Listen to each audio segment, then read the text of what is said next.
I was kind of old. Something's going Well, wrong. you look great.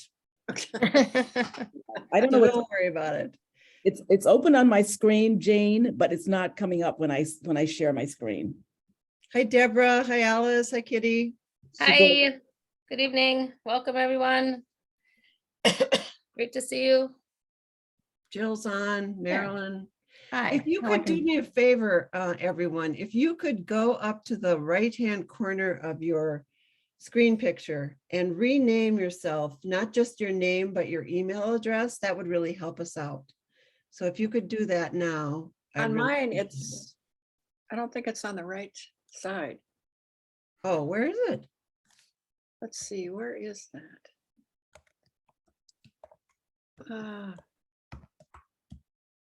I used. Okay. No. Yes. Well, we're not entering it into the chat. We're changing our name on the. If you run into trouble, you could enter it on the chat if Carla's willing to look at that. Are you willing to do that, Carla?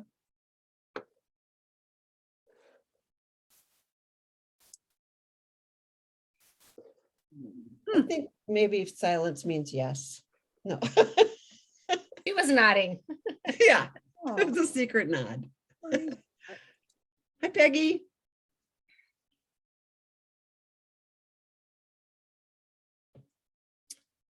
huh. All right, well, we'll wait another 5 minutes and then we'll get started. This is just the social time and registration. So if you, like I said, I have a few housekeeping things that I want to go over with people.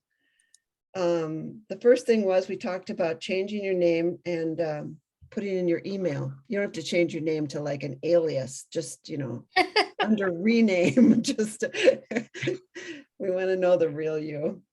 And then don't forget that you can renew tonight. You can renew every day. You can renew numbers of times. But if you're wondering about renewal, which is something that used to take place when we were all together, it's totally possible tonight. So please renew your membership if you hadn't had a chance to do that yet. And then I wanted to remind people this evening, for the ease of Lisa, and that's most important.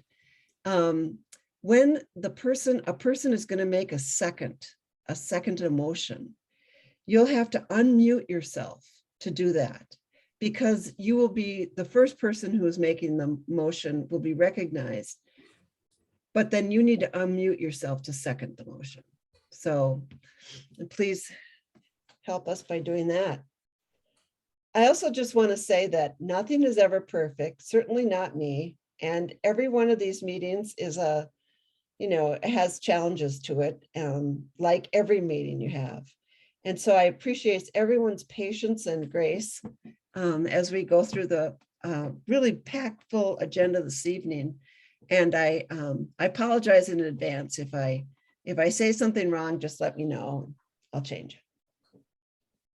Okay. So talk amongst yourself or not, or just wave or whatever.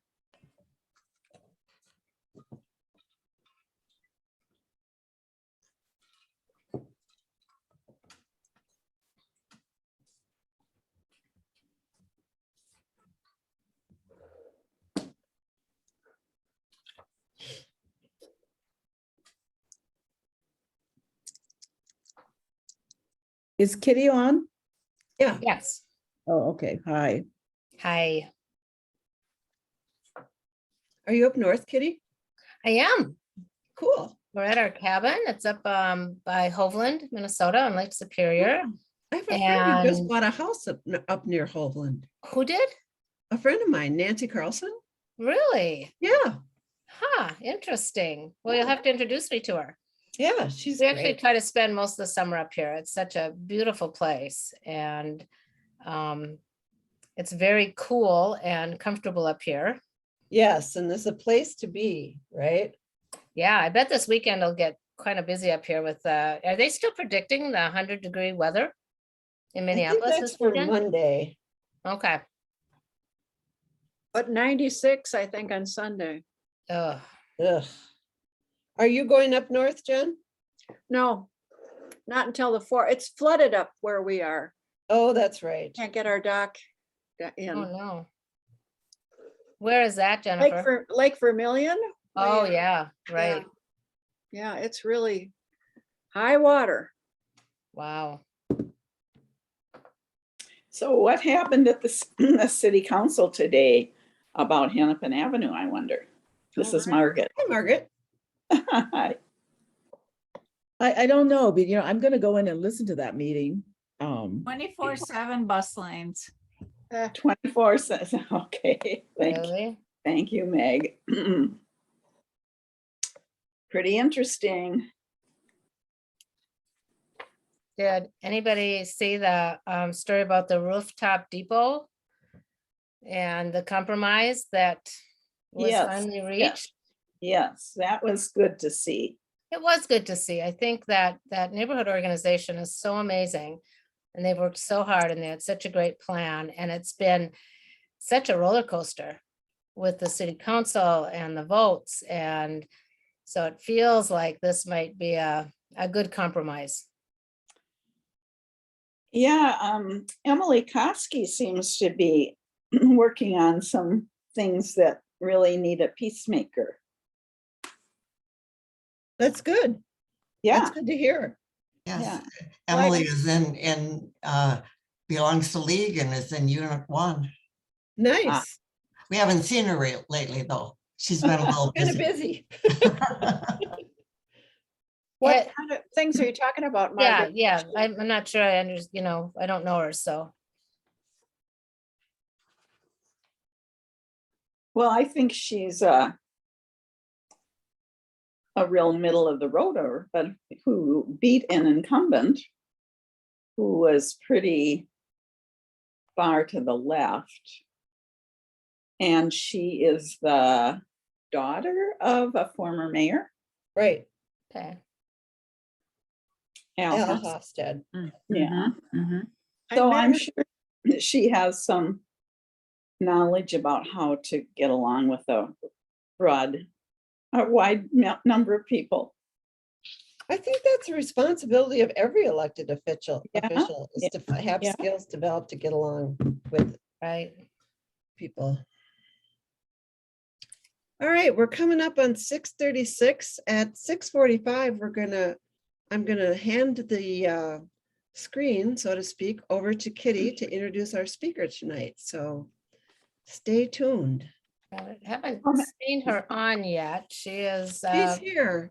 I saw her. Bill is here? There she is. There's Can you There hear you me? are. Is everybody, can you hear me okay? Yeah, Okay, good. great. Hello, everybody. Welcome, welcome. How many are we expecting? 55, I think. Oh, that's good. Yeah, it's great. There's always a few who drop out, but Yeah. Yeah, there's usually a few that drop in too, so. Yeah, yeah, hopefully- that's, hopefully they offset each other. Right, So how right. was your trip, Margaret? Oh, I biked a lot I'll Yeah. bet you did. in the Netherlands and Belgium. Wow. We How went cool. from Amsterdam to Bruges and slept on a very nice barge.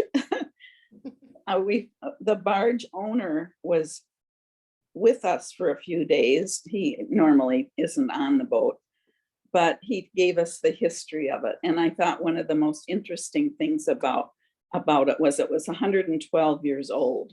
Wow. It had been sunk twice purposely during World War II to stop the Germans from going up rivers. That's fascinating. Yeah, it really was. So it's, Margaret, is it have they made it into like a bunkhouse or explain, when you talk about a barge, I have this vision of this big flat. the flat, yeah. Yeah, there is sleeping quarters down below Okay, and really quite a nice room up and dining area and a kind of a living area. It's not a living room, but but you know, tables where you could play cards and eat and fool around. It was very nice. There were 24 bikers and about 4 staff Wow, cooked, that's and really fun. yeah, we ate all our meals on the boat, except we packed our lunch and took that with us. But it was pretty ambitious Yeah, for me, but it, you know, when you do 30 miles over 7 hours or 6 hours, it was okay. And no 30 hills. miles. Yeah. Holy buckets. Yeah. Was it a That's tour, great. Margaret? Was it a tour that you were on? Or Yeah. was it, okay. Through who? The barge owner. And Oh, okay. it's just like it's a one barge operation. It's Huh. pretty, How'd you ever find it? through a friend. I went 4 years on the same barge, Okay. and I don't know how she knew about it. There's a friend of a Sounds friend. really great. Yeah, there were 16 of us from the Twin Cities area. Wow. Nice. Was this the same trip that Nancy Feldman was on? Yes. Oh, all right. Okay. Yeah, Nancy and I were Yeah. on. Yeah. Cool. All Yeah. right, everybody, it's 6:40. I have just a couple housekeeping things to remind people of. If you haven't renewed your membership, now's your time. Now's the time to do it. You can do it tonight. You can do it online whenever is convenient, but I know a lot of people talked about the fact that the annual meeting was really a time when they always renewed their membership. So if you want to make that your tradition tonight, that's great, but renew your membership and join us for another year. It's going to be a great year. And it has been a great year. And the second thing is that, and I think everybody's catching on now to enter their name and their email address. And as far as process goes for this evening, the person who is seconding a motion when we get into the general meeting business in the program meeting and the different votes that we're going to take, you will have to unmute yourself to do that, because it will not recognize you right away, because the first person who makes the motion will be on the screen. So unmute yourself in second and say your name, please, so that we don't make Lisa's job really difficult tonight or any night, because Lisa's great. So the other thing is that I hope everybody's familiar with the polling device that we've used in the past. When it is time for a vote, it will pop up on your screen and it will give you a choice of how it is you're going to vote. You will then vote and submit, and your vote will be recorded that way. So there's no voting in the chat or anything like that. It's a polling process that will happen automatically when there is a vote. Elizabeth is helping us tonight with that polling, along with many other things. Diane is handling, and Jane Lansing are handling the share our screen functionality so that we're all up to date on all the different things that are coming before us this evening. And we've practiced this a couple times, but I just always like to say, you know, the best present you can give anybody, especially me, is grace, because none of these things are ever perfect and nobody's perfect. And if we have to, you know, stumble just a bit, just have to be patient with each other. So with that, I think I'll hand it over to Kitty, and Kitty can introduce our speaker this evening, which I'm really looking forward to. And I'm glad everybody's here. I hope other people join us as we go through, and I'll see you after this. Kitty? Thank you, Colleen. And so in case you don't know, I'm Kitty Weston, and I'm the Advocacy Action Director of the League of Women Voters Minneapolis. I've been in this role for a little over a year. And I'm on the planning committee for the annual meeting. And we were talking about a speaker for this evening. And we talked about in these times, how words can be used to incite violence and spread lies and promote hate and fear and discredit others. Words that discredit journalists, call them enemies of the people, and that are trying to suppress the free press. And I think we all know that without the free press, democracy will die. Conversely, there are people who use words to inform, educate, and motivate others to do good and to make change happen. So Jill Burkham is here tonight, and she has made a successful career by using words to inform, educate, and motivate. And I got to know Jill in 2000 when she wrote a story about the life and death of my daughter, Anna Weston. And her words literally helped launch a movement that led to historic federal legislation that addressed eating disorders. And I will forever be grateful to Jill for that. One of the very first people that picked up on this excruciatingly painful story and did it in an amazingly compassionate and compelling way that got the attention of basically around the country. That's just one example of the wonderful work that Jill has done over the years. She's worked with the Native American community. Go look at her bio, Google her, find some of the things she's done. It's been incredible. She's been an editorial writer for the Star Tribune since 2008. And prior to that, she was in the newsroom. So she's here this evening to give us her views on the power of words and the importance of the press. So welcome, Jill. Thank you so much for being here tonight. Well, thank you. And Kitty, it's lovely to see you, not quite in person, but good enough. And I'm glad you gave me the opening to just comment on our friendship, which has lasted since I first met you in 2000. I was a very young reporter. I had just started at the paper, and I wrote about Anna and the eating disorder that she battled. And your family was kind enough to give me her journals. And it was there that I really realized what a monster this disorder is and what a battle Anna and you faced. And my respect for Kitty has just grown since then. You weren't just battling anorexia, you were battling a system too that made it nearly impossible to get the care that Anna needed. And Kitty, you've gone on to become an absolute warrior for healthcare, mental health care access, and many other social justice issues. And I am so proud to know you. So often journalists meet people during an incredible, painful time in their lives. And my experience has been that I see amazing grace personified in Minnesotans who somehow take the worst life can hand them and turn it into a passion for making the world a better place. And Kitty, you are an inspiration. So again, I'm really deeply honored that you would invite me here. And it's really an honor to talk with your group. I think that Lori Sturdivant, who was a colleague of mine, who retired recently, has come and spoken with you a number of times, and she and I both hold your organization's work in very high regard. So thank you. I'm really glad to be here. So I have to share with you the speaking request from Kitty. She said, our members are really interested in the power of words, especially now when words are used to misinform, incite violence, present false narratives, conspiracy theories, and are a threat to democracy, and how fake news and calling legitimate news sources the enemy is hurting our country. We would appreciate your insight into how we got here and how people can distinguish between fact and fiction and opinion.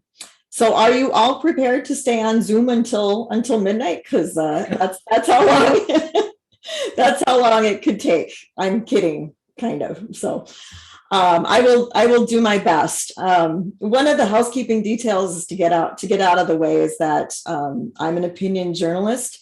I work in a separate part of the newsroom than our news writers, and there's a very clear line here.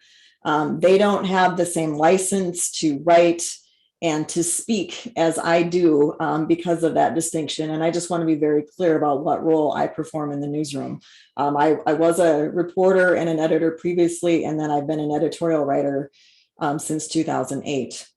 So back to the subject at hand. I've been thinking about these issues for a long time. And I'm going to read you something that I wrote that was published in the Streb on November 6th, 2016. So a couple of days before Trump was elected, before QAnon, before COVID deniers and hydroxychloroquine and ivermectin and all the other miracle cures to end the pandemic.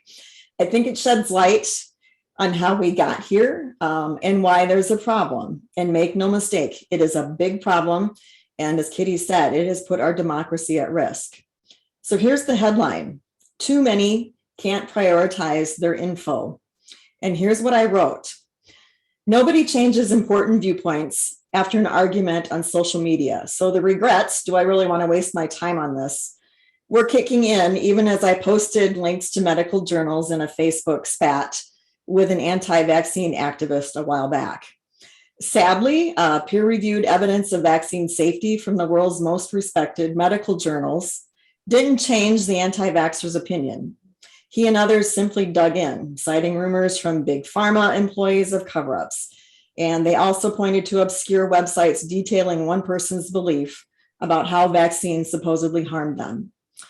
So hearsay and unvetted anecdotal evidence, it seems, is for some people as good or better than published academic research from medical doctors. I don't believe that. But the presidential campaign, and remember, I'm referring to the Trump campaign, has made it alarmingly clear that many people do. They're either unable or unwilling to distinguish between information sources, a disturbing mindset that does not inspire confidence in our nation's future. The problem, sorry, I'm working at home, too, is my dog. The problem is most evident at the top of the Republican ticket. Donald Trump considers the National Enquirer a credible source of information. And he's even on record as lauding the laughable InfoWars sites, which help spread misinformation about detention centers run by the Federal Emergency Agency and the supposed Jade Helm military takeover. So more recently declared that President Obama and Democratic nominee Hillary Clinton are demons. Not a metaphor, but actual demons. Voters should laugh off lunacy like this, but instead have embraced it. That critical thinking vacuum has allowed fringe organizations to resurrect dangerous old myths about Jews or the United Nations swooping in to seize the nation's sovereignty. Or in Trump's case, explain away polls as evidence of a rigged election, an untruth battering away at our democracy's foundation. The information age has brought us an abundance of choices for which we are stunningly ill prepared. And teachers, the onus is on you. A classroom provides an abundance of opportunities for students to learn how to evaluate information. And honing this important skill, this basic skill, is more critical than it has ever been. So again, this was written before QAnon, before COVID denialism, and before the cries of a stolen 2020 election, and that are the subject of this summer's historic congressional hearings. My worst case scenario fears are just stunningly real. And it's hard to believe, to watch things come into reality. So I want to highlight two takeaways here. Number one, we live in an information age. And as consumers of that, we need survival skills to navigate in it. Classroom preparation isn't a panacea, but it is an important part of the solution. English classes, social studies, even healthcare classes should embed information vetting, or whatever you want to call it, into the lesson planning to help teach students to differentiate snake oil from all types of other credible information. And just, stop and think about that. English, social studies, health. The need for this essential skill touches so many parts of an education and a life well lived. And I think that the League of Women Voters has a role in calling for that, and maybe even preparing a model curriculum for teachers to use. I'm just going to plant that idea. But there's also things that can be done on an individual level. There are many skills that are needed to be a savvy information consumer, but an absolute fundamental is this: the ability to weigh information sources and distinguish between them. It's like choosing to drink cool, clean water versus something from a mud puddle is kind of how I like to think about it. So it's so basic that I've kind of struggled with the need to make this clear. On the other hand, I was fortunate enough to go to college where professors would look at my footnotes and cite me, if I strayed from academic journals. I had one professor so tough that maybe if he was feeling generous, he would let me cite the New York Times or the Economist. I also worked at Mayo Clinic doing consumer health information before I got my job at the Strib. And the experience of, working there and then covering healthcare, which is my primary beat, kind of flavors the advice I'm giving you in this talk. So I worked at Mayo Clinic with doctors who took it to the next level. There were only certain medical journals worthy of citing. And that's probably, more into the weeds than we need to get. I also learned to look at the methodology. But I think that you don't need to go that far. I think that there are some basics that are just good advice for you and for anybody else. And I'll just break it down. I think anecdotes are something that I worry very much about. They are powerful. I use them in my own writing to illustrate points, but you need to treat them with equal parts skepticism and empathy. Number one, anybody can say anything on the internet, and it's easy to do these days with iPhones and video editing. And often people make money, lots of money, to say crazy things. Alex Jones, the host of InfoWars, is a great example of that. Sometimes it's enough to get them elected to office, which is kind of scary. The other thing is that some people might believe in their hearts, for example, that something bad was linked to a vaccine or something that they were exposed to. But correlation does not equal causation. I can't emphasize that enough. It's such a basic truth that I think, don't emphasize enough in our educational system. So another tip is get under the hood and look at the source of information. And, I'll start with the medical example because I do so much in healthcare. Medical journals are the gold standard for healthcare issues, obviously. But it's important even then to make sure it's a mainstream one like the New England Journal, JAMA, or one backed by a professional organization like the American College of Obstetrics and Gynecology. As for non-medical info, look for mainstream media outlets. Yes, I have a dog in this fight, but still good advice. The New York Times, the Washington Post, the Economist, the Star Tribune. We may not be perfect, and we often aren't in the rush to print, but we are accountable. We publish corrections when necessary. And the people who work there are dedicated to getting it right. Another question to ask is that, was someone paid to have this viewpoint? If so, who? There's an example in today's Star Tribune. There's a commentary about regulating big tech. In the bio note, it has the author's workplace. And my radar was going off when I was proofing this last night. Because it came across as something that big tech would really appreciate. And so, of course, the author was from a think tank. And if you Google it, it turns out that donations from Google, of all places, are the main source of that think tank's revenue. So they might have an influence on what that particular commentary said. And I would just like to say something about social media. Not everybody uses it, but a lot of us are on Facebook or Twitter or Instagram. And I would just say, you don't rush to retweet or post. And this is advice that will keep you out of trouble a lot of times. I've been guilty of retweeting too fast myself. And I've had to kind of learn to stop and say, okay, evaluate who's posting it. Are they credible? On Twitter, you can go and look at someone's bio. Same with Facebook. Look at the original source of information if possible. Does it really say what the tweet or the Facebook summation says that it does? And I'll give you an example from my life. Vaccine conspiracy theorists like to come at me. They'll usually cite a legit medical journal article and say that it makes their point. But when I actually go and I look at the underlying info, it almost always doesn't say what they think that it does. They've taken something out of context or simply not read it at all. So I try to verify when I can and point it out respectfully. It doesn't always work, but sometimes it'll change minds. And if you can't verify something, don't retweet or post, and report the comment if you can to authorities. Obviously, this isn't a complete list, but if you follow it, it should keep you mostly out of trouble. And I think that it'll help set a good example for others that you interact with. And just one more point I'd like to make before we go, not necessarily related to, tips for navigating the consumer age, but I think it's pretty obvious at this point that the information age has splintered our nation badly. There are lots of reasons for this, but one of them is we found out things about people that we know, like who they supported for president. And forces undermining our democracy are taking advantage of this weak spot in our society that the information age has revealed. There isn't like a simple cure for this, but what won't help is this: fighting among reasonable people and fracturing even further. So what do I mean? Well, I think a lot of us are centrist, most of us probably, in fact.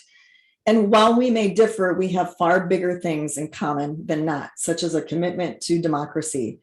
Purity tests, like I don't agree with the Star Tribune's opinion. Star Tribune opinion's a take on something.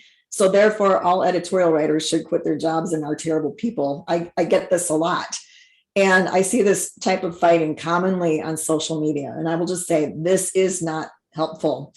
Getting things done, such as sensible gun legislation, for example, requires building a loud and active majority, not kicking people out of the big tent. An opinion page that provides credible, well-reasoned information to hundreds of thousands of readers each day can help move the needle on important issues. So please read the Star Trib and other reputable sources of journalism, even if you disagree with us. And please, if you can, do your best to share only informed, credible information. So thank you very much. I hope that was helpful. Thank you so much, Jill. I really appreciate you being here and your time tonight. Thank you. I'm happy to answer any questions. I'm not sure if that was part of the plan or not, but I can stick around. Colleen, do we have time for a couple questions? Yeah, if you have time, that would be wonderful. Sure, I'm happy to help out.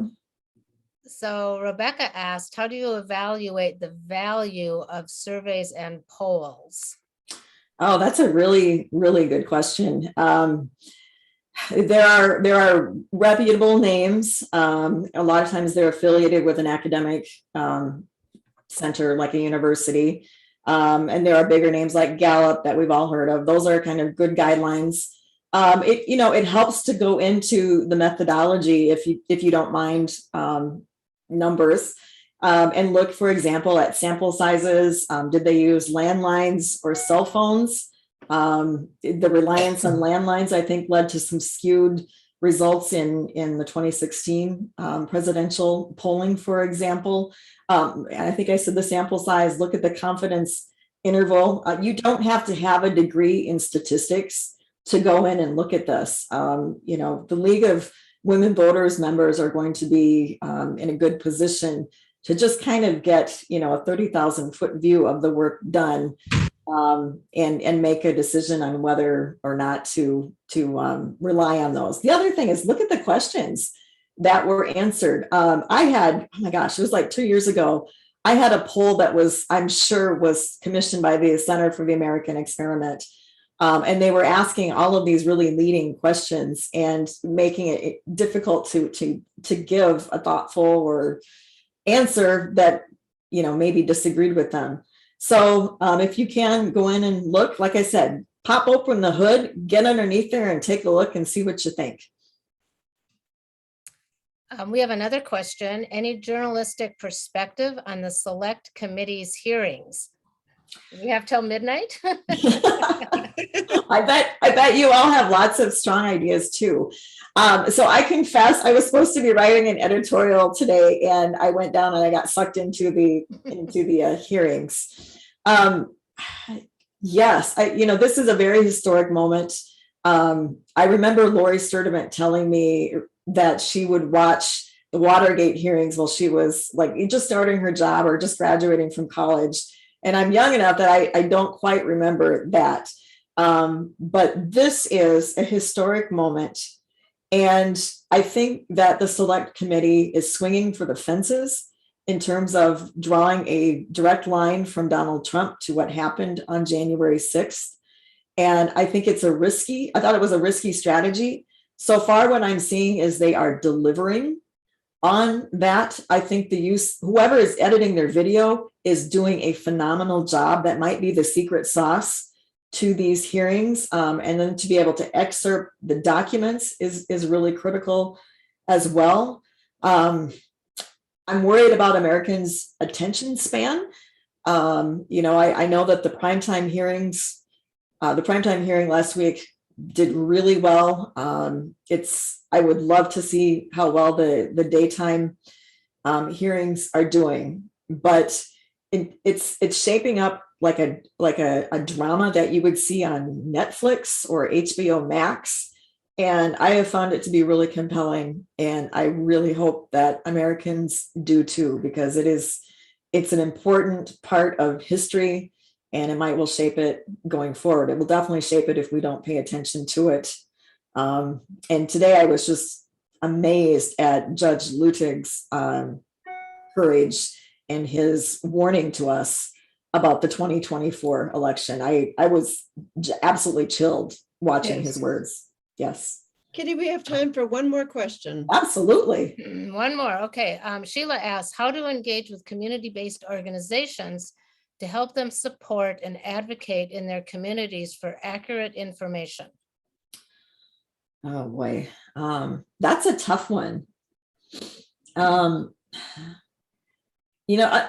I don't think there's like an education module that you could come up with that, for schools. I think it has to do with setting the standards as you do business or, have relationships with these organizations.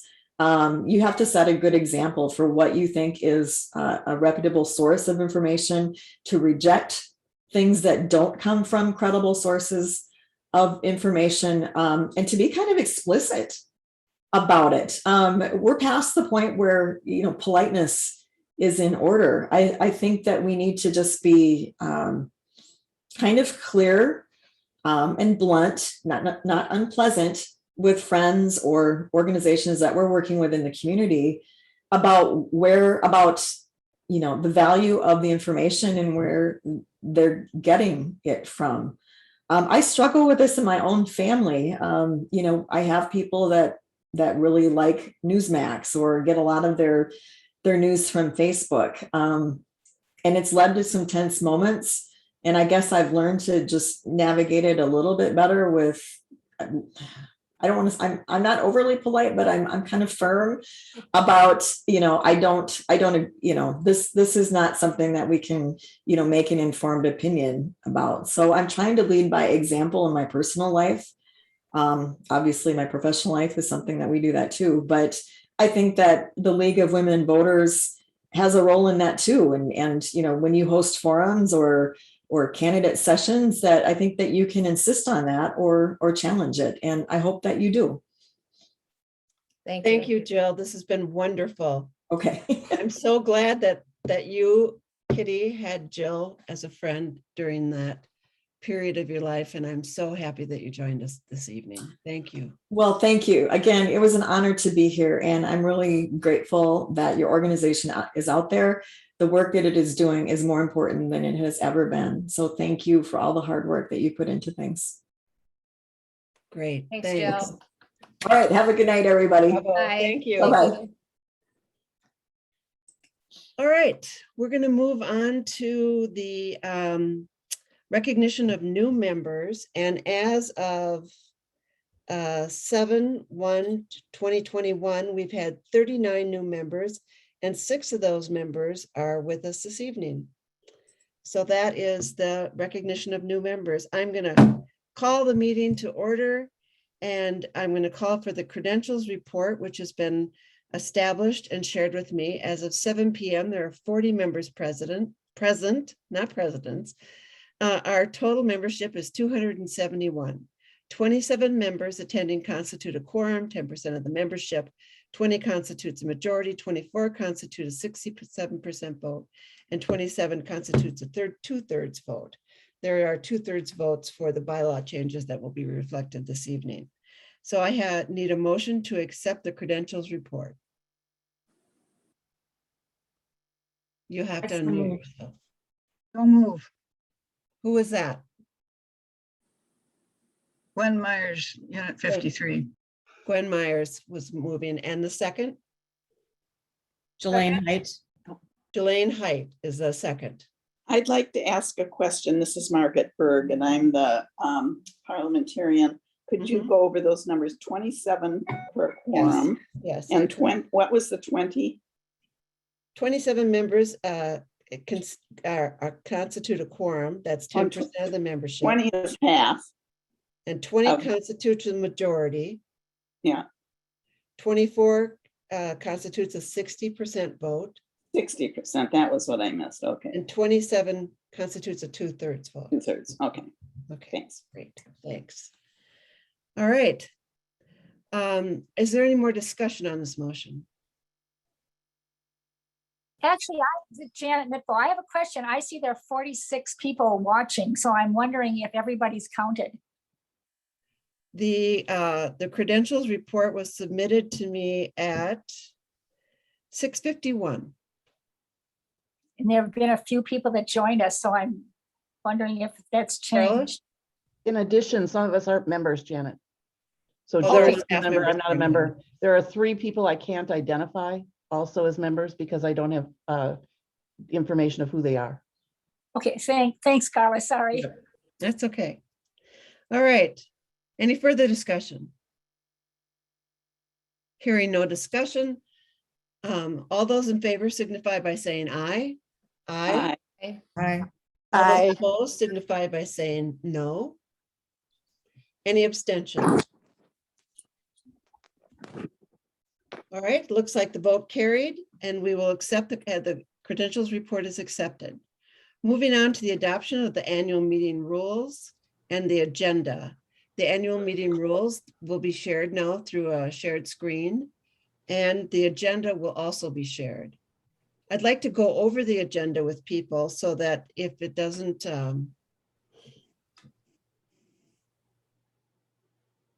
this is the agenda for this evening. You may have received this agenda by email, but I just wanted to quickly review it with you so that we are all kind of have the same expectations.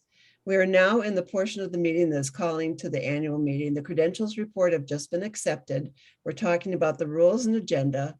We will then introduce the parliamentarian and the secretary, and then we will authorize the board to approve authorize the board to approve the minutes for this meeting at their first meeting. And that requires a 2/3 vote. Then we'll have a presentation of the bylaws. We'll have a discussion and adoption of the program. We'll have a treasurer's report, an update from the development director, an introduction of the board members, and a report of the nominations committee, and then some brief comments by myself. And we will adjourn. So just to run through it with you. The rules as are stated. Are you going to share that screen, Diane? There we go. Proposed rules. I think these 2 were made available to you previous to the meeting, but it basically is similar or not the same as Robert's Rules of Order. But it does limit debate. I wanted to point this out. It does limit debate that you cannot be heard more than twice on an issue until all those who speak have an opportunity to do so. I think that's always good to remember what the ground rules are for debate. So there we go. We'll need a vote to accept the rules and the annual meeting agenda. I'm looking for a motion.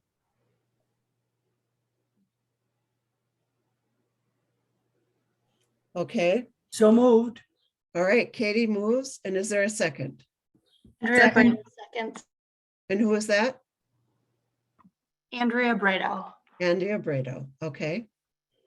Now we'll move to the polling as a way to vote on this, since we do need a 2/3 acceptance of this. So the polling question is, oh no, this is the motion to approve the minutes. That's not what we're looking for. So let's do this. Let's just move to a regular order of business. Is there further discussion on the proposed rule or the agenda?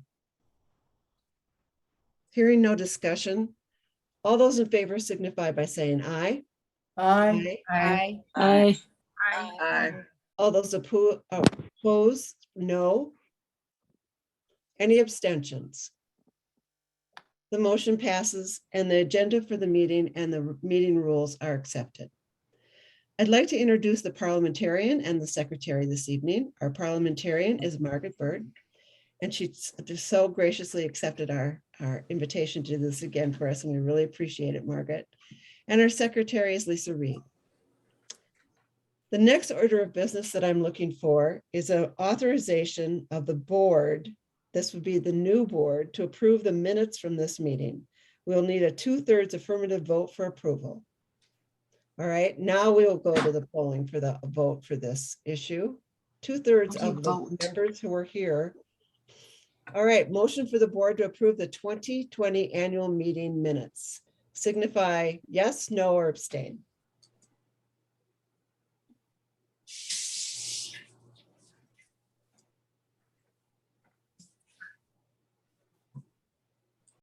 Yes. All Yes. right. Yes carries the day. So we have a 2/3 affirmative vote. Oh, there we go, 100%. Can't get any better than that. Perfect. All right. Moving right along. As the chair, I'd like to recognize Rosemary Lawrence.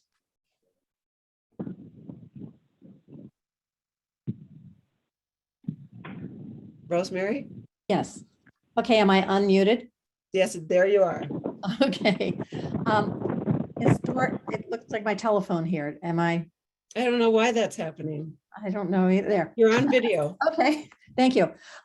Historically, the Minneapolis League of Women Voters has been giving the Best Benerick Award. And this year, the committee that was focused on that met and had a discussion about what would be the best ways to move forward, given the COVID pandemic experience and the change in roles and responsibilities of League.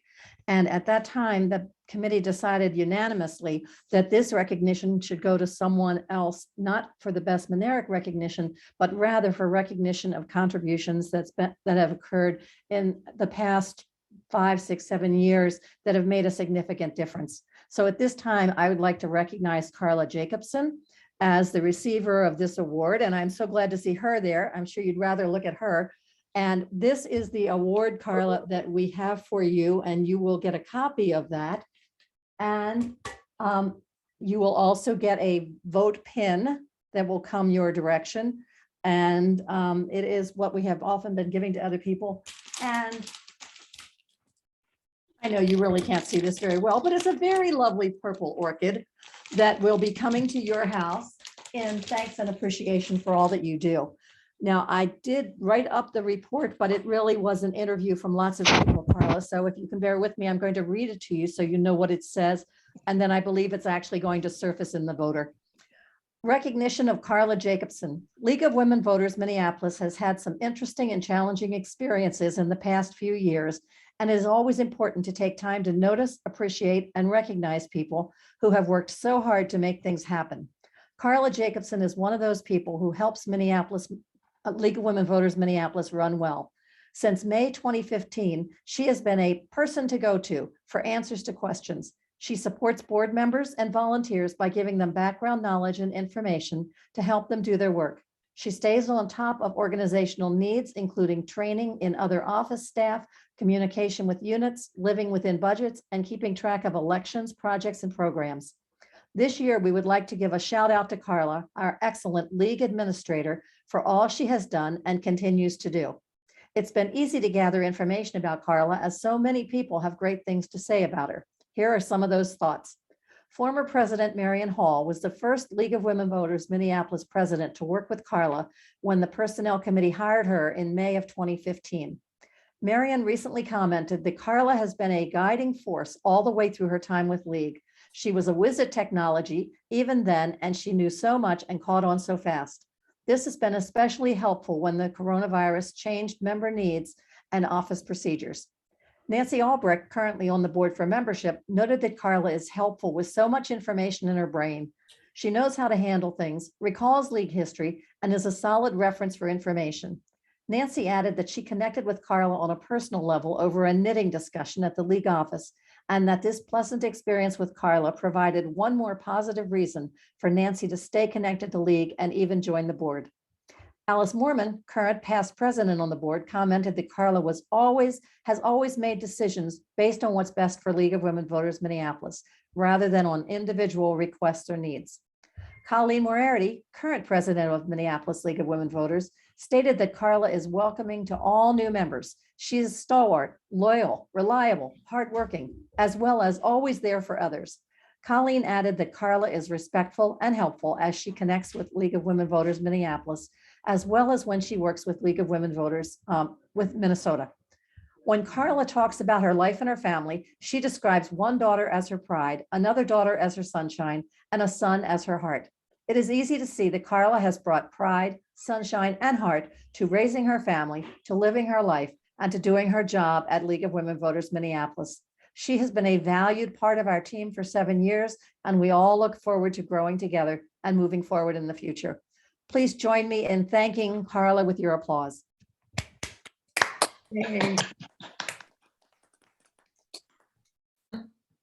Thank you, Colleen. I couldn't be more surprised, and I'm very, very grateful, truly. So thank you to all of you. You know, I like working with all of you and appreciate all of you for all that you do for not just the League of Women Voters, but for hopefully bringing good change to our community of Minneapolis. Do you see, Carla, now you know why I said you have to be there tonight. When you said maybe you were feeling... didn't know anything about this. I was about to text Elizabeth, like, what is this? When Rosemary was being called on, I had no idea, no idea. Well, good, we were good at a surprise. That's great. Well, That's thank good. you all. Thank you, Carla, and thank you, Rosemary. So we'll move back to the agenda now, and we'll talk about the presentation of the recommended bylaw changes, and giving that report will be Alice Mormon. Alice?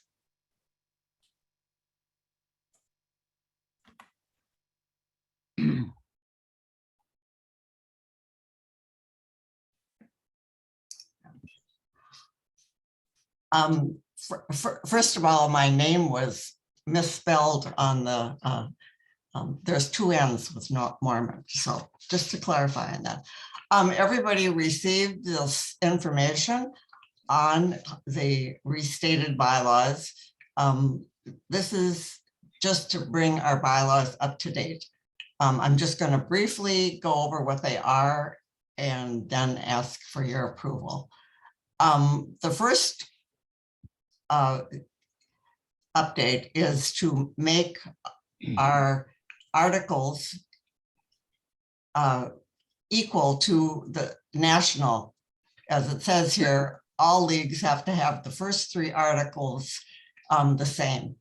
And so we have inserted the diversity, equity, and inclusion, and then in addition to student members, that they have to be enrolled either as full or part-time with an accredited institution.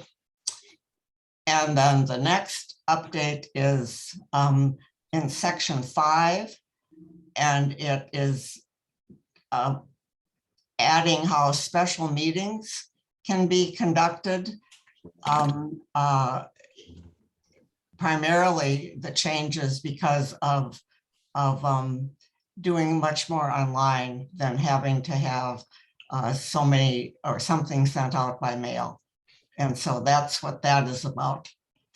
And then section 7 under the board of directors is the board of directors shall designate members to act as an executive committee. Previously it said 4, and we've loosened that number because sometimes people are co-presidents, co-treasurers, and that would give the option of having more people be part of the board of directors. And then the last one is financial administration. And we've deleted section 2, which had the budget committee as part of our bylaws, but that has been moved to the policies and procedures.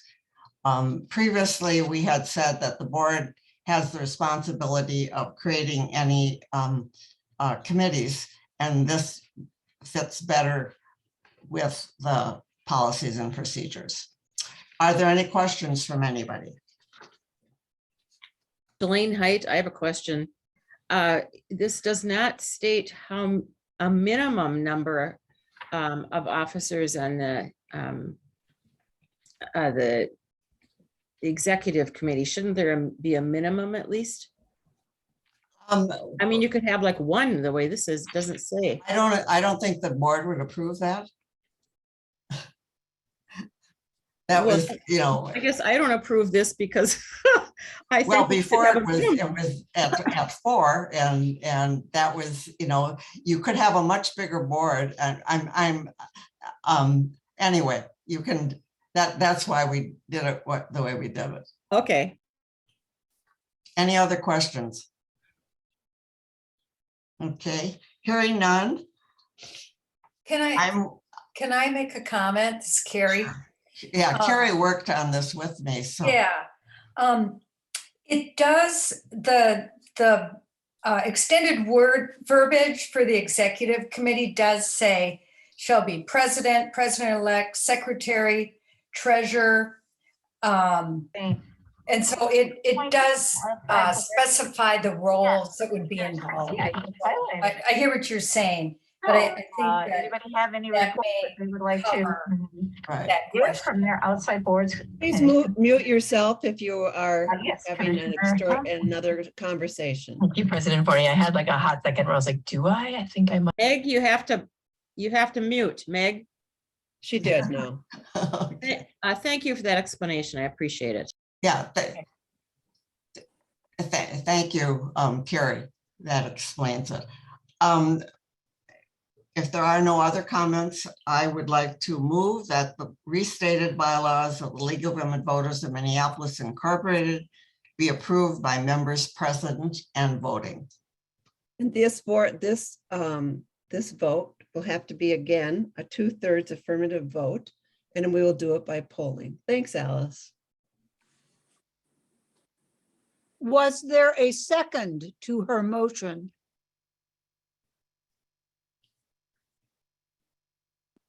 Gwen Myers, I'll second it. Thank you. I apologize. All right. The polling will be used as the voting apparatus, so let's go to the poll.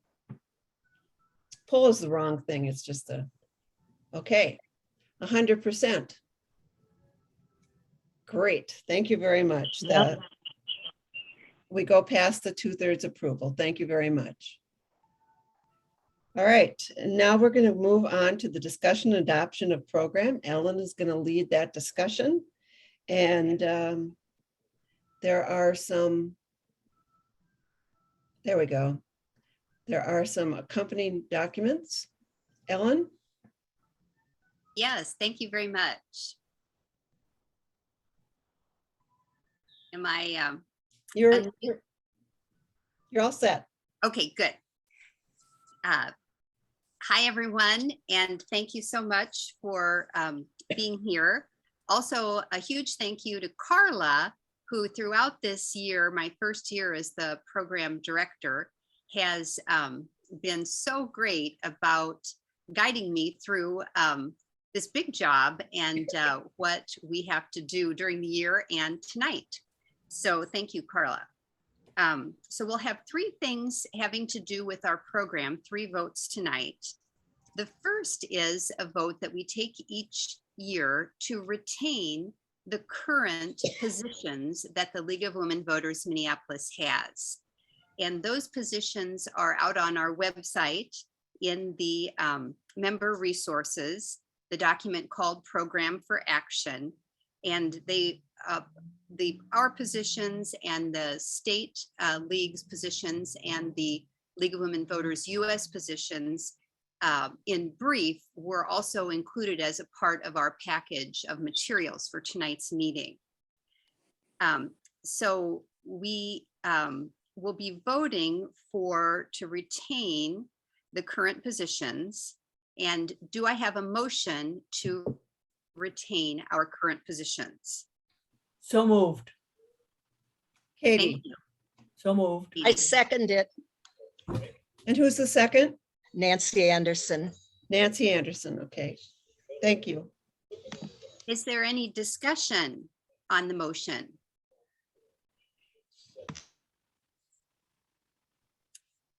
Hearing no discussion, I will call for the vote. And it will also be done by poll.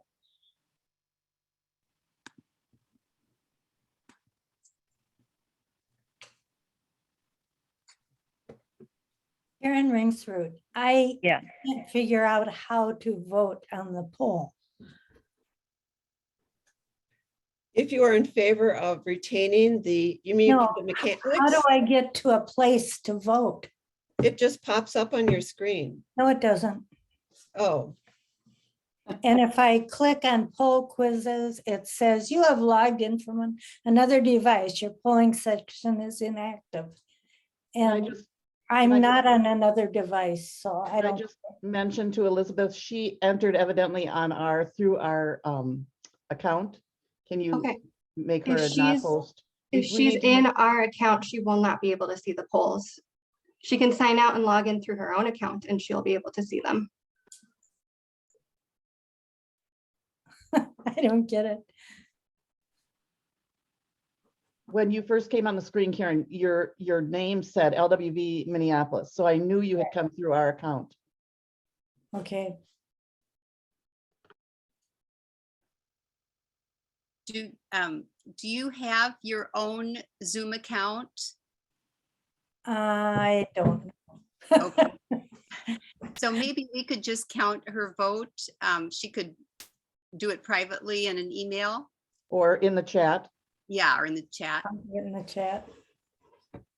Yeah. I'll do it in the chat. Or you could raise your hand. Okay. Yeah. Thanks. Sorry. That happens to me too, because when you're in it a lot officially, then it tends to be the first thing that pops up, the first Zoom. So. Okay. Thank you. All right. Thank you so much. I saw the results and it was 100%. And so we'll move to the next item for program tonight. And that is a vote on the League of Women Voters US 2022 to 2024 priorities. Every other year, the League of Women Voters US asks the membership around the country to comment upon their priorities, and then they establish a new set. That's happened through this year, and the recommendation by the board of the League of Women Voters US is that they will be retaining all of their current positions in the areas of representative government, international relations, natural resources, and social policy. They'll also be continuing the league-wide program of campaign for making democracy work, voting rights, improving elections, campaign finance and money in politics, and redistricting. Also, and of great interest to our Reimagining Public Safety Committee, the League of Women Voters US Board is also recommending that members concur with some program action that has come out of New York on healthcare and out of California on criminal justice. And so we will, if we are voting tonight to agree with the priorities that the National League of Women Voters US has sent, we'll also be saying that Minneapolis concurs with this work on healthcare and criminal justice that's been done in other state leagues. So a majority vote is required for this, and we'll also have the poll feature. Do I have a motion to that we approve the priorities as presented by the League of Women Voters US? So moved. This is Deborah. Thank you. And this is Jane Lansing, second. Jane Lansing is a second. Thank you. Is there any discussion on this? Jelaine Height, I'm a little nervous about concurring with something I know nothing about. Those two concurrences. That that I called out. Yes. Yeah, I think that the information on these two wouldn't have been in our packet, but it is available on the US website. And I will confess that I've looked at the criminal justice California work, and actually Jane Lansing, our Reimagining Public Safety chair, is probably an expert on that. So she could speak to that briefly, if you wouldn't mind, Jane. No, I'd be happy to. Our whole committee reviewed that particular one. And it was developed in 2020 by California. And it has since been approved by 5 additional states: New York, North Carolina, Michigan, and Arizona. And they're putting it forward at the national convention. And it is, I can say, and Alan can probably vouch for this too, it's a very thoughtful and fairly broad criminal justice, and looking at sort of equity across the whole criminal justice spectrum. And it's interesting because I looked at Minnesota and national, and there are no positions on criminal justice. And with all of the legislation that is happening because of just the recent, upheavals and changes in public safety and criminal justice, what this would give us is, across the country, it would give the League of Women Voters positions to be able to lobby and support some of the legislation and policy changes that are happening in cities and legislations across the country. But I can understand your point, Jelaine, that people have not read it. I will say our committee, the Public Safety Committee, all 10 of us, 11 of us have read it and support it 100%. Okay, thank you. But that does not speak to the public health one. So I don't know if anybody has read the public health one. I have not read the public health one. And I'll just ask that, is there anyone who's been following the public health issue, with regard to the national convention? I think the reason that this has come up kind of at this late hour is that the groups involved with these positions are trying to line up the votes to get a concurrence at the national convention. And so I might suggest we could isolate or reduce the motion to just incorporate the one about criminal justice, which we've all heard something about, or we could reduce it to remove them, both of those concurrences. What? This is Margaret Berg, Unit 48. I mean, I'm concerned too. I mean, we had to go through all of the local leagues considering our concurrence with the compassion and choices issue about medical aid in dying.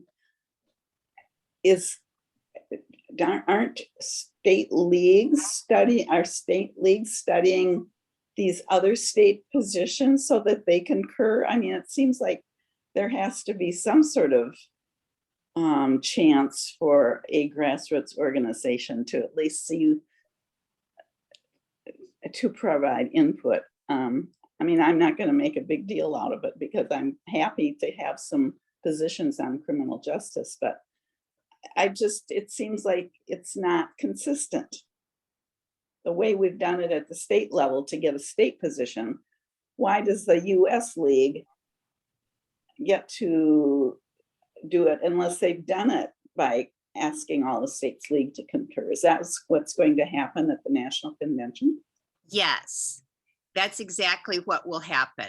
I think that the inclusion of these concurrences for our vote tonight is just to give representatives from our league the ability to speak at the national convention in favor of creating a national position on this. So, Oh, and actually, can I add one more thing, Ellen, which is a really important point, which I forgot. When California developed the original position, which is the root of all of this, they did it by studying all of the criminal justice positions of all of the leagues, state and local, across the entire United States. So they took all of the existing criminal justice positions.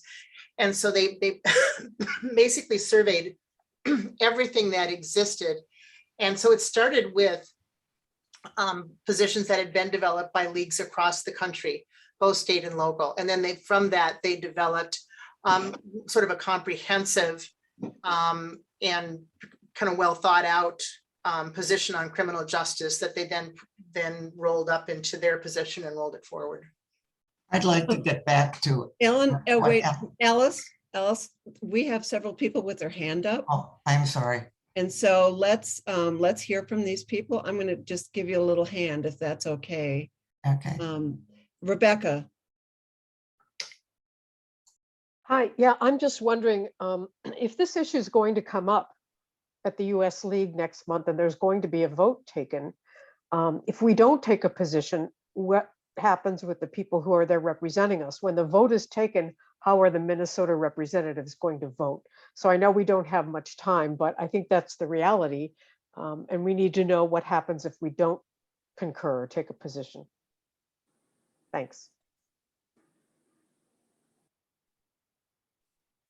Ellen, do we have any idea of what happens if we don't take a position?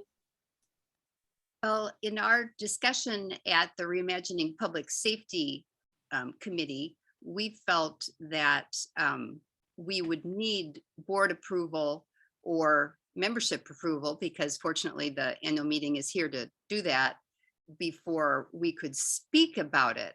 But I don't think that there would be any prohibition on our members voting yes or no on that concurrence, because because our league didn't take a position on it. You know, you'd be Right. able to vote your conscience. What we'd like to be able to do is be a leader at the national convention and speak in favor of, you know, work that our Yes. Reimagining Public Safety Committee feels has been very well done.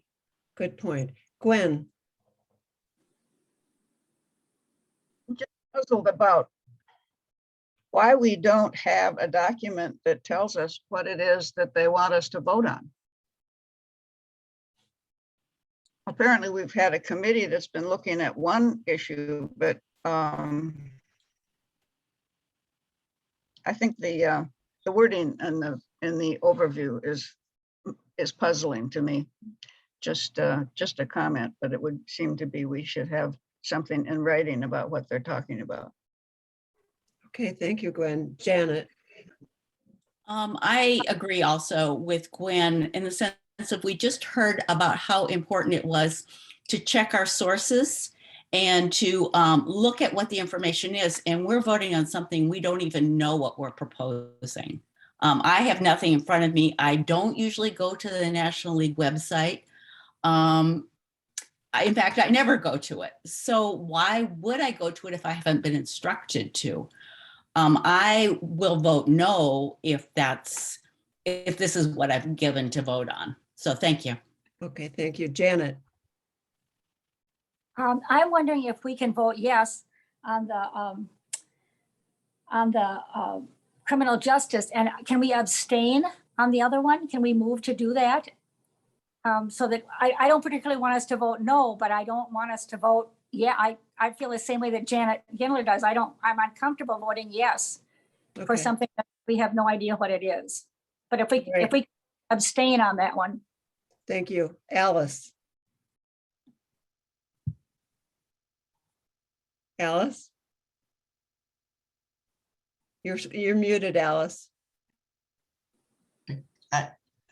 I wanted to go back to what Ellen had first suggested, to divide how we vote and vote for what we had already known, and then take each of the other ones, the health and the social justice, separately. And so we'd have 3 different votes. One, how it was presented to us actually at program planning, and then a vote on the other 2. Thank you. Margaret, is that possible to just now? I'm sorry, I've forgotten. We don't have a motion on the floor at this point. No, I think it would be perfectly plausible to have divided 3 ways. The first one to just retain the positions we already have, or the 4 areas that they want to continue to study, and then do the other 2 separate, the criminal justice and the healthcare, separately. And I mean, if we are sending representatives from the Minneapolis League to the national convention, maybe I would personally, I guess I would support instructing our delegates to background themselves on the healthcare one and vote their conscience. Right. And all right, is that so? Back to Ellen and Jane as representatives of the discussion of the adoption of the program this evening, and for additional information from Jane. Is that a friendly amendment that you would accept? I'm not saying it's a friendly amendment in that, I'm adjusting any motions that are on the floor, but do you consider that a friendly amendment to what it is that you're proposing? Yes, I certainly do. Okay. I All right, then let's move forward with, if that is the will of the body, let's move forward with for 3 separate votes. The first vote being to accept the areas of focus and concentration that were previously represented to us. And I would need a motion to that effect. So moved. Moved, Kitty. Moved. Okay, Ellen's moving it, and Kitty, are you seconding it? Okay. Yes. Seconded, Kitty. All right, so the motion's on the floor. Is there any further discussion on the first vote? The first vote being that of the regular order of what we were presented, of their continuing their order of study that they are currently involved in, and plan of action, excuse me, not study. Hearing no discussion, is there a poll that features that, Elizabeth? I'm just trying to make one. It'll be just a moment. Okay, all right. Could someone tell me the wording that they want for that exactly, just so I All have right. it right? Ellen, could you repeat the wording of the first question, which is the 4 areas of study that it is in a continuance? Yeah. So I'd say a motion to recommend retaining all of the current League of Women Voters US positions in the areas of representative government, international relations, natural resources, and social policy. And then continuing the league-wide program of the campaign for making democracy work, voting rights, improving elections, campaign finance, money in politics, and redistricting. All right, Alice, could you lower your hand, please? There's I have a word count limit for the poll questions. Is there a way we can condense that? Right now I have motion to approve and concur with LWV US. So there are 4 positions. So can we say the 4 discussed positions? Yeah. Yes. Excuse me, this is Margaret Burke. Yeah. Excuse me, perhaps we could avoid this by having a show of hands. There you go. Does everybody know how to use the reaction function where it has show of hands? Raise your hand, lower your hand. Everybody know how to do that? Anybody who doesn't know how to do that? Which one? Which icon is it? It's down at the bottom of your screen. It says participants chat, share screen, record, live transcript, and then there's one that says reactions. And it's actually a thumbs up. Oh, what? And, No. and it would be, if you Or there's agree, a let's green use I the see raise it. your Got it. hand. Yep. Raise your Oh. hand. Oh, you want us to Right. raise our hand? Okay. If you agree with that, raise your hand. I did. Oh, is that it?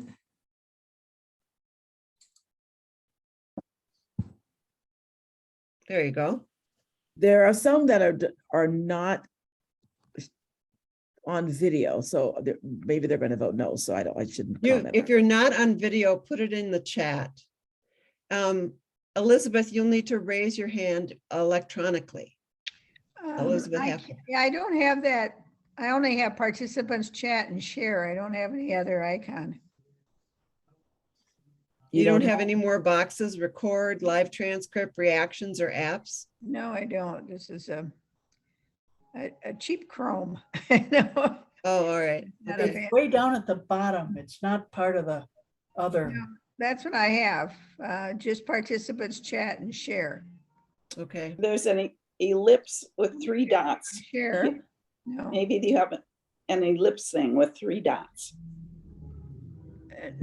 Can't you just Yeah, do yeah, I in the already did chat? settings, We'll just so- record your vote as yes, if you are willing to raise your hand visually, Yeah. Elizabeth. All right, thank you. All right, so do we have a counter, Peg? This is where you come in, I guess, in helping us count this. I'm seeing that there are 38 raised hands, not including Elizabeth. Okay, So 39.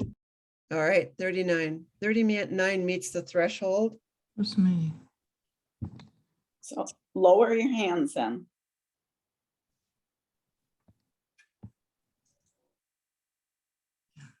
Thank you, Margaret. Oops. There I am. Okay, everybody lower your hands. And let's proceed on to the second vote after everybody has lowered their hand.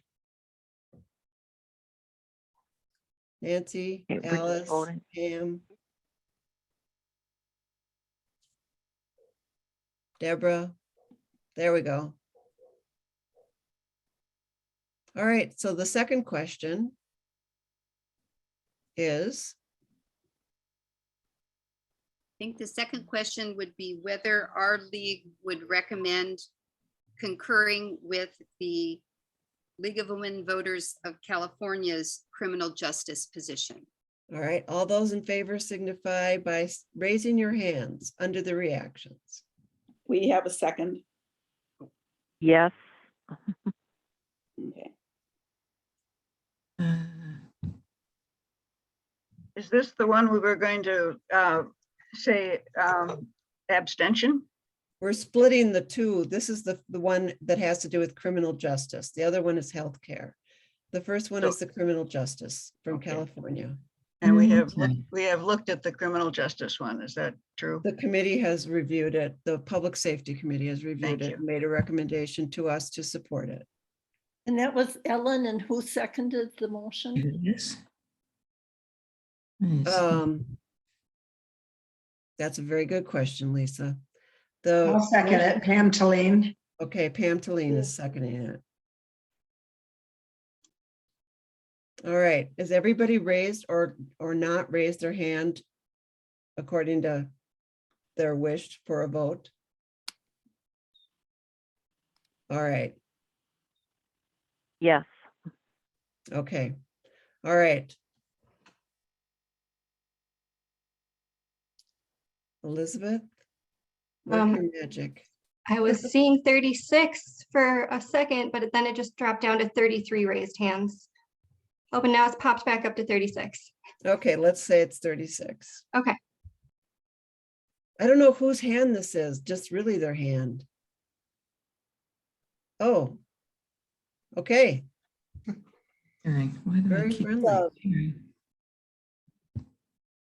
Duffy. All right, you can lower your hand now. As soon as everybody's hand is lowered, we'll proceed on to the third vote. Yeah.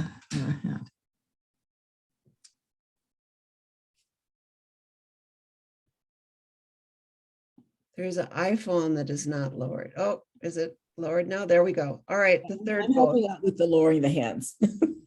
I'm helping them to lower their hands. Oh, thank you. All right. Good. Way to go, Okay. Diane. All right, so now we have the third question in front of us. So I'll move that we abstain from taking a position on the League of Women Voters of New York's healthcare update. Janet do we- Mitbo, Janet Mitbo second. Jan Mippo seconds it. All right, so now we're gonna, again, Put Janet Mitbo, thank you. oh, there, sorry. That's And all then right. now we're going to raise our hand again for the third time, or not. I'm going to vote yes. Can you repeat the question in full as far as yay or nay? The motion was that the League of Women Voters of Minneapolis abstain from taking a position on the League of you want me Women to- Voters of New York's healthcare update. This is Margaret Berg, and I have a question. Does that mean our representatives that go to the state convention have to abstain there, or can they vote their conscience? According to the rules that we use for the consensus and the at the state convention, or the gathering that they had this year wasn't the convention, they are not bound to the will of the group. I mean, I have a question. It is also. preferable that they vote the way that the vote, that they support the vote of the league, but they're not bound by it. So I just have one question too. Is that at going forward, will we be able to put this to our members in Minnesota, in Minneapolis, and have a concurrence at a future date on this particular? What we could do, Diane, is we could refer this back to the board for action. And the board could make that decision. All of any additional topics or study are recommendations to the board. Okay. So I have a question since everybody else was. Yeah, sorry, I don't know. I put it in the chat, but I would like to speak too before voting. This is Sheila. Yeah. All right, Sheila. Yeah, because to be honest, I'm not sure I like the I understand the point. I've been following it carefully. I'm not sure I like that we put the motion of abstaining. It has a hint that we disagree with whatever it is or don't want to discuss it versus just not knowing what it is. I think you're better off putting a motion up to approve it and then everybody vote to abstain and then send it back to the board. Margaret, I believe that seems rather convoluted. I'll opine that far, and that seems like a convoluted way to get to where we're going to be anyway. Well, this is all convoluted. Let's just be clear. This is very, very convoluted. We are discussing something when we don't have information about it. So maybe we're better off not voting on anything and just an executive decision to send it back. You have a right to vote whatever way you'd like to. So Colleen, can you hear me? Yes. Who is it who's talking? Kitty? Oh, hi. Another Kitty? So if we're voting on something where they don't have to listen to our vote, why vote? It's a recommendation. This question came up during the Minnesota special meeting, and we have had members who were elected to serve as delegates during that process. And the question came up 2 years in a row, to my understanding, the 2 years that I've been here, it's come up. Are the elected delegates bound to vote the way that the body does? And the will of the body was and the board was that would be strongly encouraged, but they were not bound to it. It's much like the Electoral College. You can be elected to the Electoral College and not vote according to the group that you're representing. I know, but this isn't the Electoral College. This is. I understand that. I'm just trying to make a comparison. Well, it's not, to me, it's a bad comparison. So to me, voting or not voting doesn't make a difference if the group of people in the end decide to do what they want to do. It's kind of nonsense. It's nonsensical. So I agree with the last person talking that her motion should go forward in that either we vote yay or nay on that and not convoluted thing that we're going to vote on to begin with. I mean, that's kind of, I'm going to say this, taken from Bill Barr, that's horseshit. Margaret, thank you for your remarks. Margaret, is it possible to just refer this back to the board for further discussion? To table the vote and refer to the board? Certainly somebody can move to table it if they'd like to, and then we would have to vote. Get my little handy dandy sheet here. If it's to table something. But isn't the convention coming up soon? Yeah, we could move to refer the matter to a committee, which in effect, we could say, make the committee the board of the league board. But maybe there isn't a board meeting before the national convention. No, I don't think there is. Yeah, I bet there isn't. You know, maybe it would be cleaner just to offer it as a straightforward, if our program chair would say, I move that we vote to concur, and then people that want to vote for it can vote for it. Those who don't want to vote for it and those who want to abstain could abstain. And that would be probably with maybe the stipulation that people that are going to the national convention educate themselves as much as they can beforehand. Okay. Could I say something? This is Deborah Gendra from Unit 53. I've been trying to figure out what this what we are concurring with on the national site. I can't find anything out there. Does somebody just have the wording? If we could just see what it is or hear what it is, maybe we feel much more comfortable voting about it. I have not seen anything or can't find it. And if the program people have at least a rough idea of what they're, you know, what these other states have come up with, like a synopsis, maybe we'd be much happier. Ellen? Yeah, I would say, I apologize for not more carefully vetting this. I knew about the criminal justice. I did not know about the healthcare. And so I would say the legal. Where did that come from? That you knew that they were going to do this? I'm just kind of amazed at the national site. I've looked all over where their convention information is, that I can't find it. Well, I just, from the US website. Excuse me, one person speaking at a time. Excuse me, one person at a time. Maybe we need to lower hands so we can. A good idea. Raise them. Yes, if you want to participate in the Carla, discussion. do you have any insight on this? I saw you starting to speak. It came from the national website. They have a spot for this set of information that you can use for these annual meetings. So it came from there. I'm more than willing to do more research on the background and send you what I can find tomorrow. You know, it's kind of hard to do this all in the middle of the meeting, to be honest. So if that can work, I'm willing to do that. I think it is problematic if we don't have some information more easily available though from the US and they want a concurrence. I mean, there's a. Right.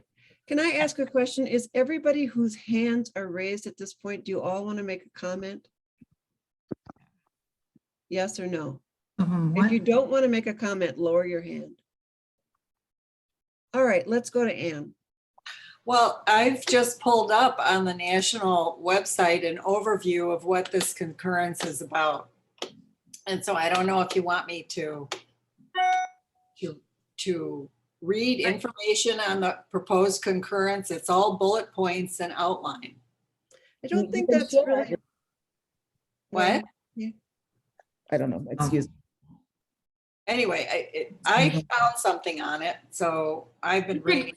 Could you put in the chat where you found that, what the link is? I can try. Sometimes I find things and I don't know how I got there, but I'll see. Thank you, Anne. Alice. Alice. From my experience being at many national conventions and knowing that recently they really wanted to focus on what we already agreed upon, other leagues bring things to national with the hopes that the delegates would support what they have to say. But for the last couple times, it hasn't been approved by the rest of the members. So whatever we choose to do with the health issue, I think is moot in my judgment. All right, Susan. Susan Anderson.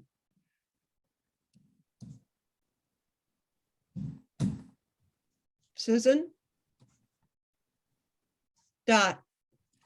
I would like to table this issue and move on, have the board decide what they want to do about it. And in the past, historically, we have sent our delegates to convention uninstructed because we don't know what amendments or what changes in an issue are going to occur during convention. So they may know what we like on that issue, but they will go uninstructed. But I'd like to table this and move on. Thank you. Anne. I think that there's no more discussion. I think you vote on whether or not you're going to table it. All right. So the motion. Let's see, what is the motion? Table the issue. No, but there was a motion on the floor. There was a motion on the floor to vote up or down on. No, there was an original motion on the floor to abstain. Yes, thank you. To abstain from endorsing this. And that was moved by Ellen. And could I withdraw that motion? Yes. I'd like to do that. All right, now we're ready to entertain another motion. It's been tabled. I guess we don't need to decide it. Okay, all right. Thank you. Is there anything? Don't we have to vote to table it? No, because it's been withdrawn. It's been withdrawn. No. The motion has been withdrawn from consideration. Okay, so we need a new motion on this topic, though. Not if we don't have to. We can just table it. No, it's not, just not vote on it. Not have a motion. We don't have to vote to table it because it's been withdrawn. So therefore, no motion. And if nobody offers a motion about this issue, nothing happens.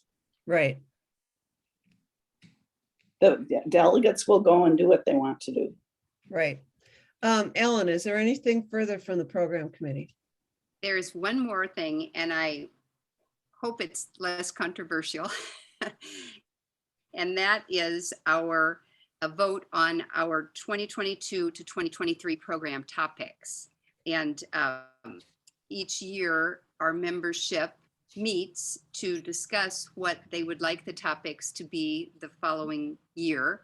We did that in February with a great meeting with about 65 of us in attendance. And based upon the recommendations of that group, I proposed to the board, and the board approved a selection of topics for this upcoming program year.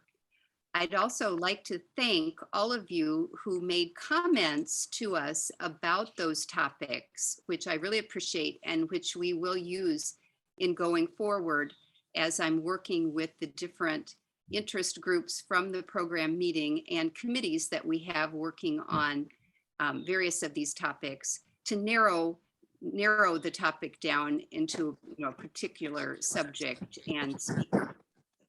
And with regard to that, I also say that we are planning, as we did last year, to make diversity, equity, and inclusion a part of each of our program topics for next year.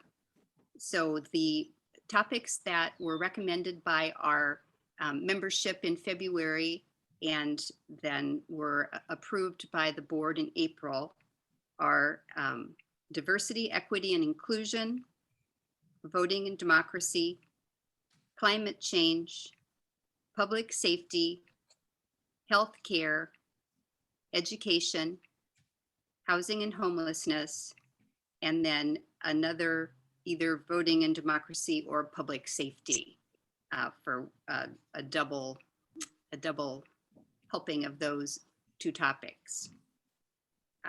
So can I have a motion to approve the 8 board recommended topics for the 2022-23 program year? So moved. Colleen. Seconded, Deborah. Is there any discussion? Yes. Okay, Scott. there's 2 members who would like to have discussion. The first is Ann McLaughlin. So I'm just wondering, excuse me, I'm just wondering if we couldn't incorporate into the program overview that statement you made about incorporating diversity, equity, inclusion throughout the program year. Include that in the motion. It's just Well, part we've of. already voted on that as accepting the into our bylaws as a priority. Does that help or? Well, it's kind of confusing because the first program event is diversity, equity, inclusion, but I think in terms of describing program, just adding that sentence that Ellen already said, I think would be helpful. Okay. Dot. Yeah, in the material that was sent out to us, you asked if we approved those and also if we had other ideas that would fall under those categories. Is there a way to refine those a bit or to suggest a direction, or is that coming up later? I have a topic under democracy that I would like us to address. So where does that fit? Are you going to do that yet, or should I do it now? The opportunity to present new program topics or refining that is coming up after this vote. Okay, thank you. Yeah. Is the mover willing to accept the suggestion that we include the equity discussion of equity within each of the monthly topics? Yes. Yes. Is that a friendly amendment so that we don't have to vote on a separate amendment? Yes, that is, I accept that as a friendly amendment. Okay. You've got some wording for it. And this is not reflected in our original poll question. So are we going to use the same methodology of raising our hands electronically? I would suggest doing that. Okay, thanks, Margaret. All right, so the motion has been moved, seconded, and is there any further discussion? All those in favor of the motion signify by raising your hand. Yes.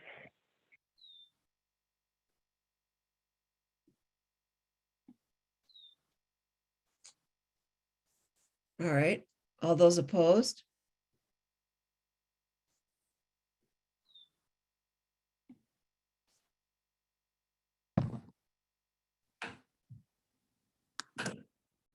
Are there any abstentions?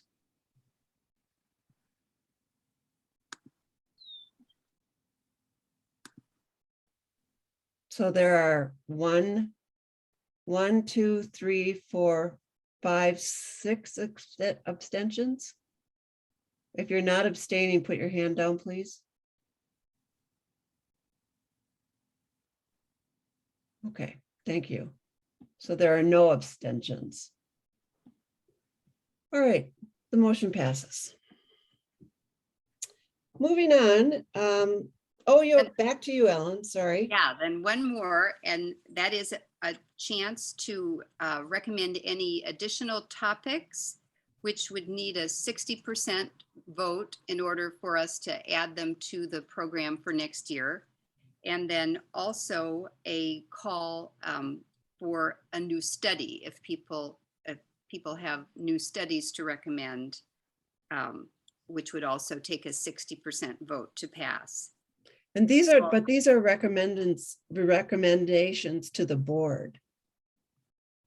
They are not immediately included in the program. I don't know whether that's true or not. That, my understanding is that's correct, that all of these LWV Minneapolis program topics go back to the board after this meeting for another set of approval. Okay, yeah, thank you. So just are a there any additional topics? Ms. Catherine Schweigert, do you want to speak or you want to just lower your hand? Okay. Thank you. Okay, thanks. Thanks, Diane. Dot, did you want to speak? Yeah, I am concerned about the quality education amendment to the state constitution that Neil Kashkari and Justice Page are promoting. It hasn't gone through this session. We don't know what it will do in next session because we don't know what the election will bring us. And I don't think that this is a new topic. I think it should fit, hopefully fit under current positions, because I am hoping that we can speak out against it and have clear reasons why. I heard a lecture by David Schultz from Hamlin, and he had 6 or 7 reasons why he opposed it, and I thought some of them made a lot of sense. And I'm concerned that we be able to make a statement on that, or at least push the state league to make a statement on it at some time during the year. So I just want to put that out there for us to be considering. It's not something that necessarily ought to go through. In fact, it shouldn't. All right, so this is a recommendation to the board for further comment. Thank you, Dot. The education amendment. Thank you, Dot. Gwen. I agree with Dot, absolutely. And in fact, I would like to suggest to the board that they should move education from March to January at least, because the legislature will be going into session probably early January, and it will be water under the bridge if we wait until March. So we should probably line up speakers and inform ourselves on the meaning of this proposal from Page and Kashkarian. Thank you. It's a recommendation to the board. Julene. I agree with the two of them, but I had something not quite as earth-shattering that I would like to add. I really feel like I'd like us to look further into recycling. What is actually being recycled, what we're putting into recycle bins that shouldn't be there. I think that so many people are thinking they're wonderful people because they're recycling, and I'd like to make sure that these things are being recycled and that we're recycling the right thing. Thank you. That's a recommendation to the board. Kathleen. You're muted, Kathleen.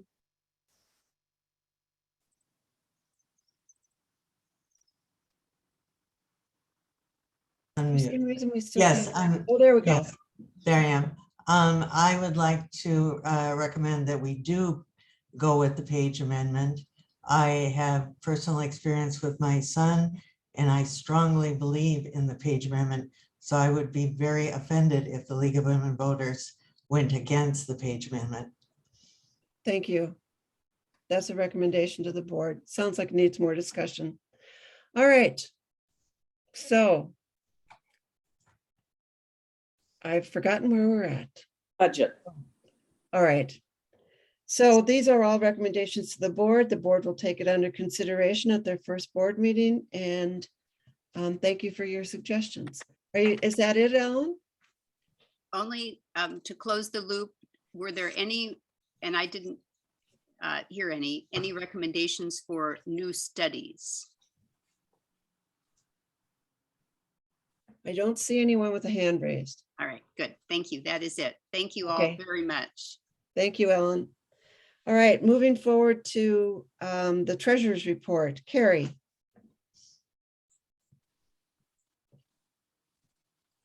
I'm unmuted, I think. Yes. Okay. You would have received 3 documents with our financial details in your packet. And I want to go over a brief summary of that information.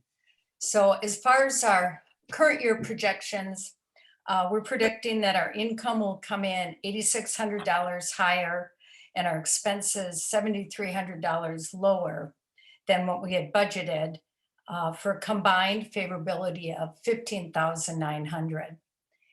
Our budget planned that we would need to use about 30,400 from our reserves in order to net our budget, and we'll actually need to only use about 14,500 due to this favorability. And again, this is our projection kind of at this point in time, our best guess based on what we've seen come in year to date. As far as next year's budget, some of the assumptions that were used regarding income, we do have 2 grants in the door from Mary's Pence for $5,750. And then we also have plans to use our dollars from the Youth Voters Fundraiser funds of around 2,300. This year for election night services with both a primary and general, we expect to bring in about 14,400. And then our overall contributions, we have budgeted up 18,000 based on the strong actuals and projections we've been seeing. And our dues have been budgeted down 5,000, again, based on the actuals and projections. From the expense side, the voter services team submitted a budget of 17,250, and that's been included in the budget. For communication, the hours for our contractor, Anna, have been budgeted at her current level. And we've also included graphic design costs at our current projection for this year of about $4,000. Our IT consultant's budget has been increased to support higher service fees and some hardware upgrades. To balance our budget this year, we project needing to use a similar level from reserves as last year's budget. We're saying 33,400 in order to balance it at this point. Regarding what we have in our reserves, if we look at our balance sheet and sustainability, we project to end this year with a cash reserve balance of about 217,000. And that reflects coverage for about 19 months of expenses. And that measurement says it's like a worst case scenario. If we had no income come in the door at all, just our expenses, we would run out in like 19 months. And of course, that's not realistic, but worst case. And this is a guideline we look at for nonprofits of having at least 6 months on hand, but no more than 36 months of coverage. Are there any questions about the budget?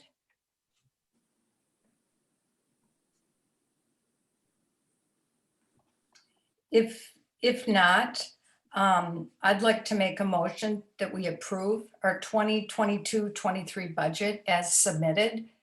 Is there a second? I second it. Pam Talene. All right. Any discussion? I guess that's for you, Mark. Yes, that is. That's your role.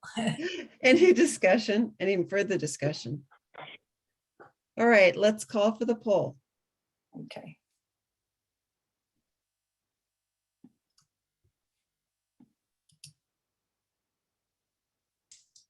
I think Anne has her hand up. I'm sorry, the time for discussion has ended. Muted.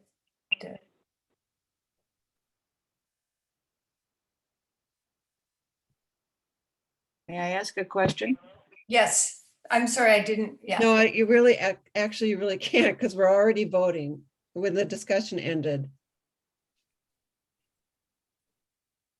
I don't think this would change any Okay. vote. Let's just finish Mhm. the vote and then you can ask the question. How about that? So the motion to approve is 100%. Now you can ask a question. Yep. Thanks. Yes, I'd like to know how our money is invested and if the stock market drop has any effect on Mm. what we have. It is not invested in the stock market. In fact, it's, we frankly, we have, those funds are are really in our bank account. We do have a fund, dollars with the Minneapolis Foundation that we earn money on. And that does, what we get back on that does get impacted by their earnings. Thank you very much. Yep, you bet. Thanks, Ann. Karen, did you have a question? I can't hear you.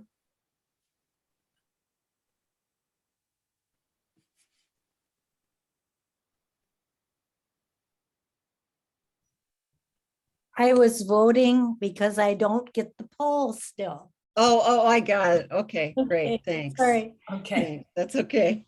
All right. Well, thank you. That has been accepted and the budget has been accepted for the next program year. Now let's have an update from our development director, Rebecca.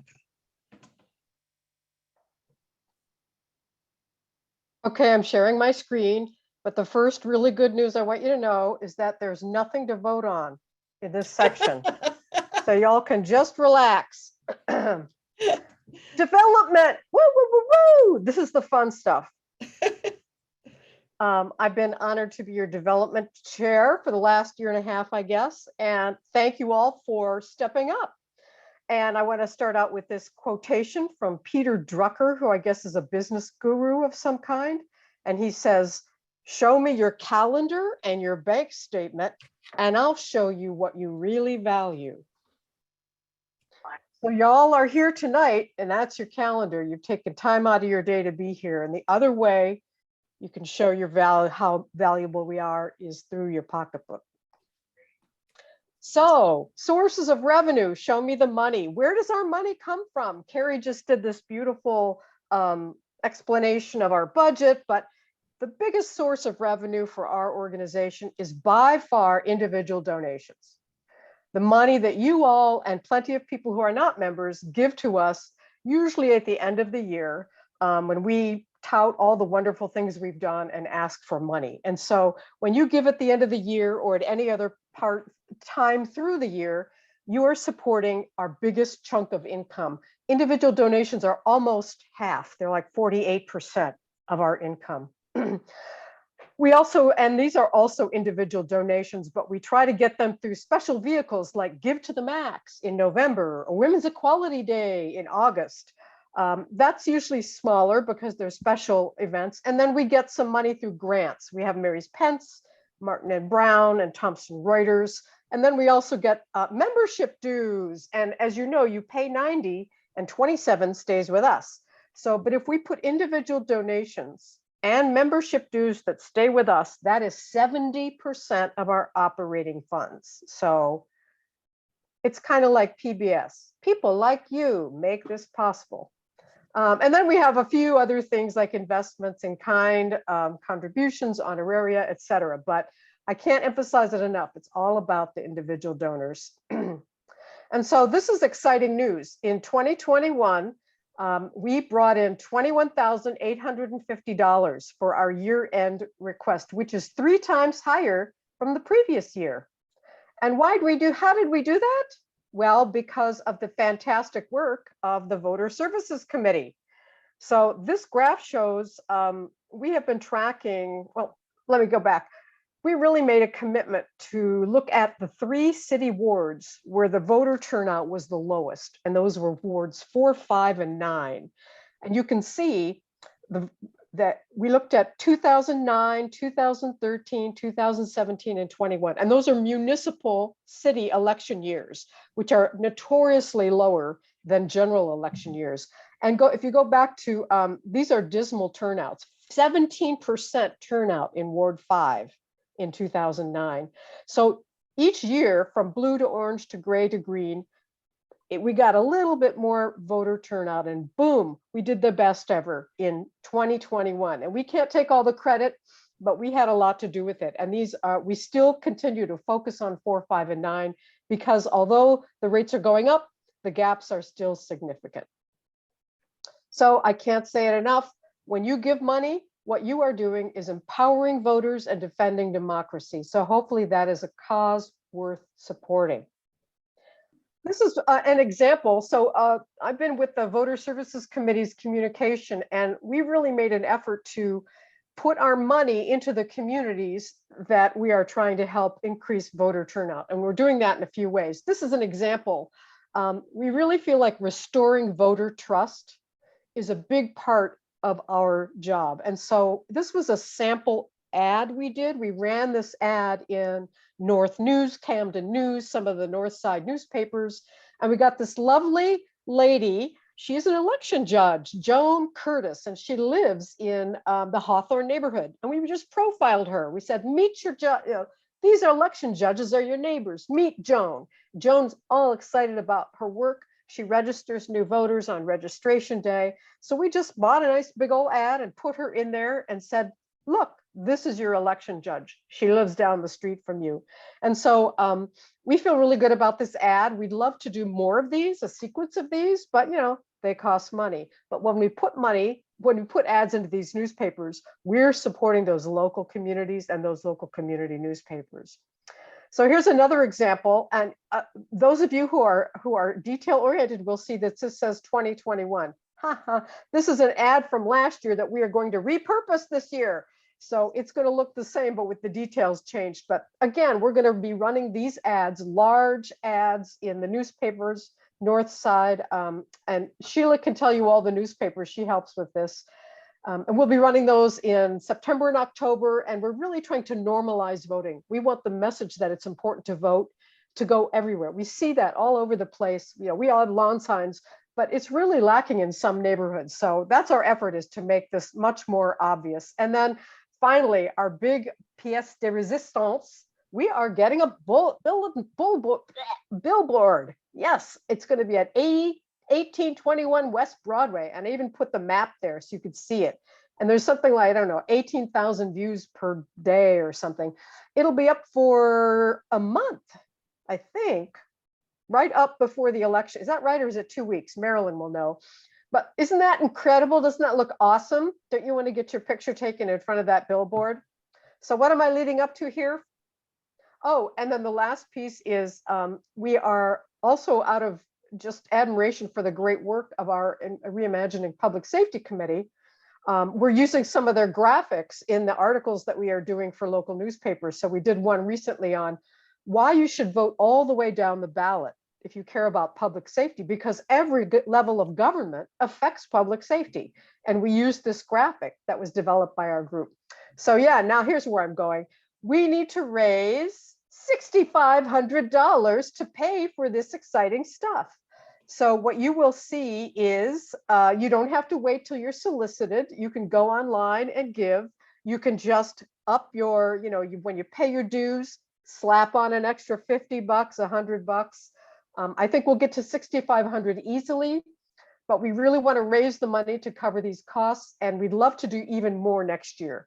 This has kind of been our first year to ramp these ads up at a high level, and we're finding them really, what they've really done is built relationships in those neighborhoods, built our credibility, normalized voting, and built trust. So it's a really important thing. I thank you all for giving, and you will be getting more probably email messages with these lovely photos in there asking you to give. But don't wait, go online and give ahead of time. Thank you. Thanks, Rebecca. That was great. I love the upbeat report. It was terrific. Okay, we have a question. Kitty, do you have a question? You know, Rebecca, I really love your enthusiasm. Do you live in wards 4, 5, or 9? No. Oh, so I know you know there are other things that are attributed to the higher voter turnout, but do you really know why the there was a large voter turnout in wards 4, 5, and 9? Oh, I know, it has to do with the city ballot question, I'm sure.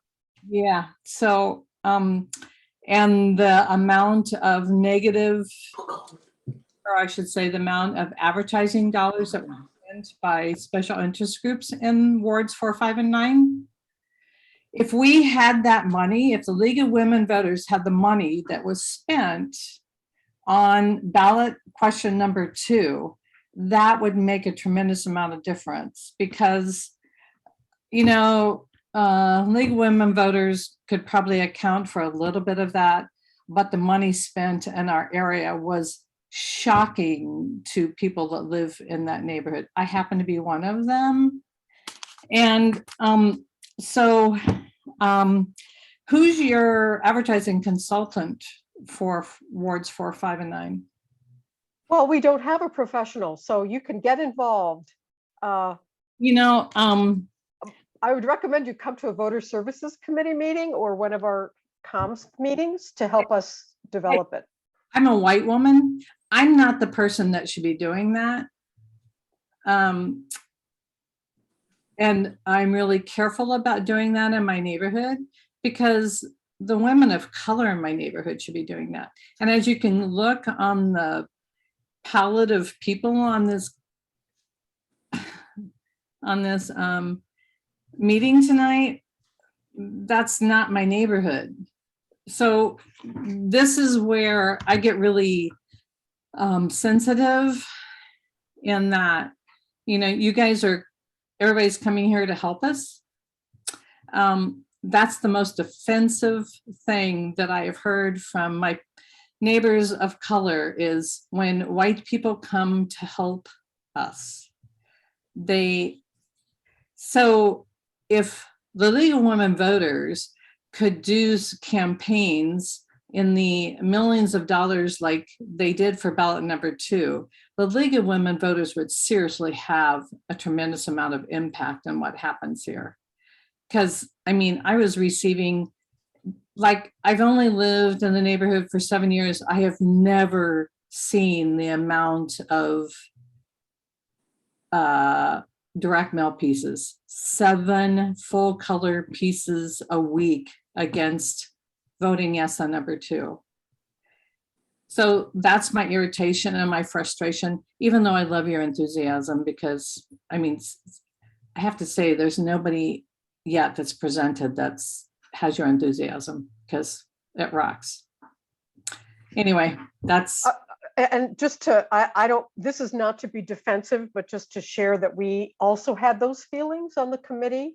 And that's why what we've done is tried to create things that are kind of neutral in a way. I mean, we had talked about doing edgier things, and then we said, we can't decide what's edgy. You know, we have to be very careful. And this sort of generic vote, which is not telling people how to vote. We don't have an interest in how they vote. We're just trying to turn out the vote. And also holding our candidate forums in those communities, which we did a lot of last year as well. Yeah, I went to those, but you know what? Let me make a suggestion. Have you heard of Juxtaposition Arts? No. Oh, really? They are a dynamic group of young people that's sponsored by a nonprofit, but it's called Juxtaposition Arts. And they do incredible work. They're kids in high school and college, and they did a lot of work for Upper Harbor Terminal, community engagement. They're the most respected youth organization ever that does stuff like this. I'm a graphic designer, so they are seriously stunning. I suggest you reach out to them, not me, because. Yeah, that would be great. This, you know, we're always looking for this kind of help. We're new at this and just sticking our toes in the water. But I think our goal is to try to pour some resources into the communities. And that's what that's our intention with the billboards and the ads and stuff. You know, let them do this, because not only do they put it in their portfolio for future jobs, these young people have impressed me beyond most commercial graphic design studios. I love that. Thank you for that. I know Sheila wants to Rebecca, say something, I think. Thanks. Yes, there's another question. Sheila? Just to add on that, not to extend it too much, but just to carry this forward into discussions that I think are going to programmatically occur next year. Yes, Kitty and Rebecca, to confirm, we did have the extensive discussions exactly around the topics that Kitty was stating.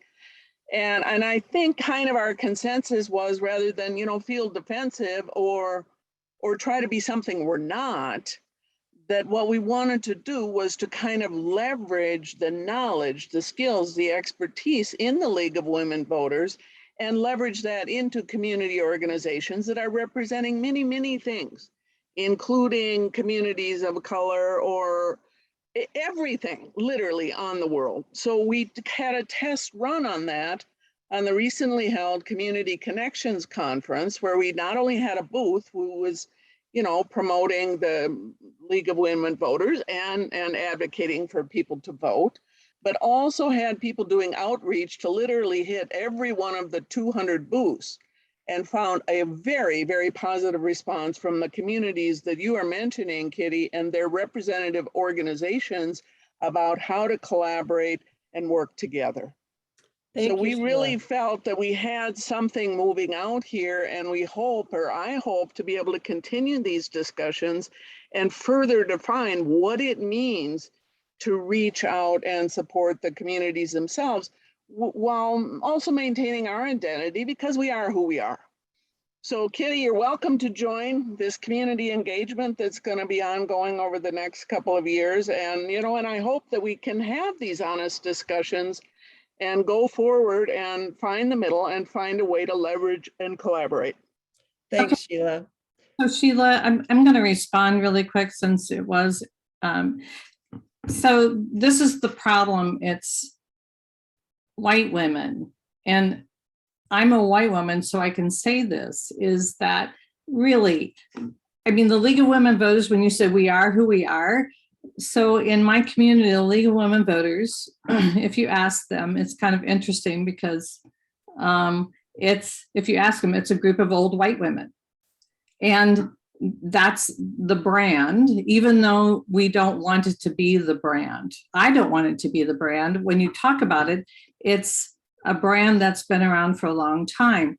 So I told you I don't want to be engaged. Really, seriously, checks out juxtaposition. You'll be so impressed that you guys won't need to do anything if you just take these young people's lead. I mean, the first time I went in their studio, seriously, they're doing work, professional work at the top level here in Minneapolis. You'll be stunned, and you'll like, oh, they'll change the brand for North Minneapolis and maybe for us. That's all I'm saying. So I know you said you don't want to be defensive, but it was a white woman defensive comment. That's just, and then I'll let it go. So Thank you. I'm not Thank going you. around the block again, Thank you, okay? But Kitty. I could. Thank you, Sheila. The discussion, we've run out of time. Rebecca, is that the conclusion of your report? That's it. Thanks. Thanks. All right, moving on. The introduction of the 2021-22 board. I'd like to recognize the members of the board who served. Alice Mormon was the past president. Lisa Reed was the secretary. Carrie was the treasurer. Rebecca was development. Nancy Albrecht, who couldn't join us tonight, was membership. Kitty Weston is action and advocacy. Ellen was the program chair, who stepped up midway and has done a great job. Deborah Sugarman is the communications chair, and Sarah Lynn is the community engagement chair. Marilyn is the voter services chair. I'd like a round of applause for the board of 21-22. Great. Yay, yay, yay. Yay.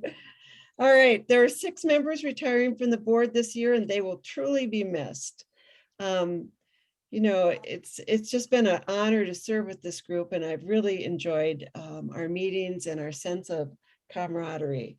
Alice Mormon is retiring, Carrie is retiring, Nancy Albrecht is retiring, Deborah Sugarman is retiring, Sarah Lynn is retiring, and Marilyn is retiring.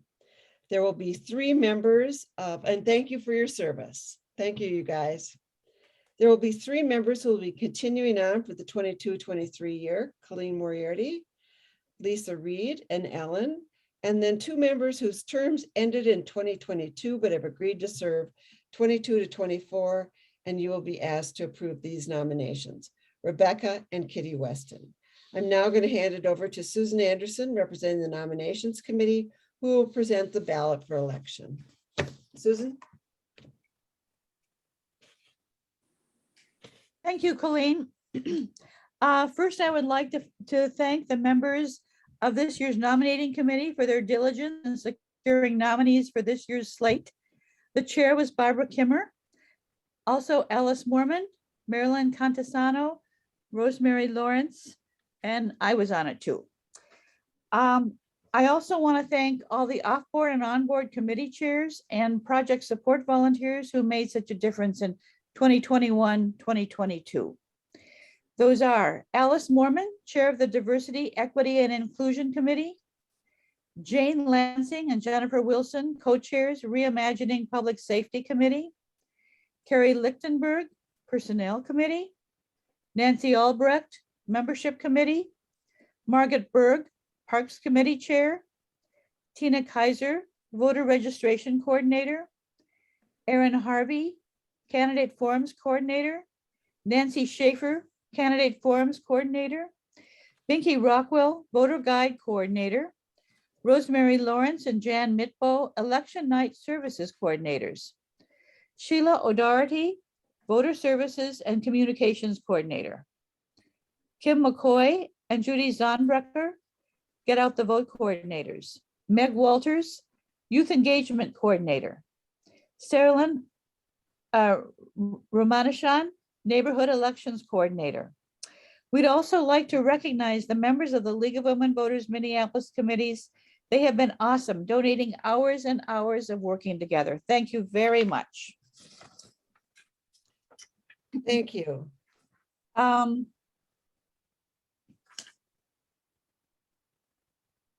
Okay, and if you would like to be a key part of our efforts, we'd love to have you join a committee. Also, League of Women Voters Minneapolis is looking for a new neighborhood elections coordinator. This is an amazing opportunity to help promote everything League of Women Voters stands for. If you're interested in joining a committee or serving as neighborhood elections coordinator, please enter your name into the chat and we will follow up with you to answer any questions that you may have.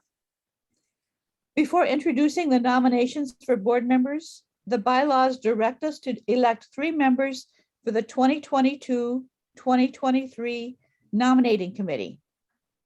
Marilyn Contasano and Barb Kimmer have volunteered to serve again next year, leaving 1 open spot from the membership on the nominations committee. 2 board members will be appointed to serve on the committee. You can volunteer by entering your name into the chat. It would be great. It's an interesting committee to be on. Nominations for elections. The nominating committee submits the following nominations. Photos and bios have been provided previously and are on the document before you. Colleen Moriarty, President, 2020 to 2024.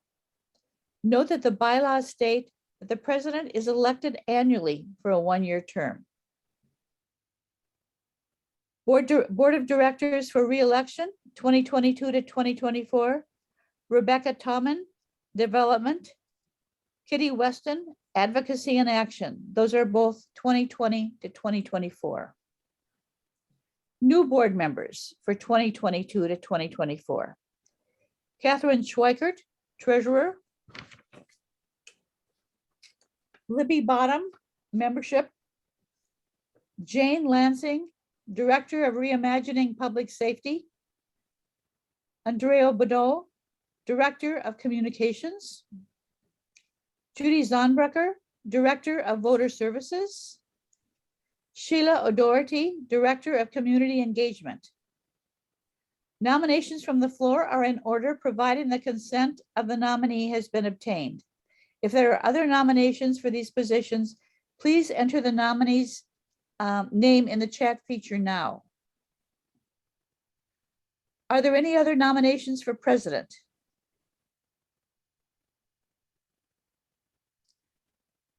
Are there any nominations for directors? I have a nomination for a director or a past president. Jelaine Height recognized that there were many new members on the board, and she volunteered to be nominated or elected as past president in that position. Thank you, Alice. And she's already agreed. Okay, thank you very much. Are there any nominees for the nominations committee?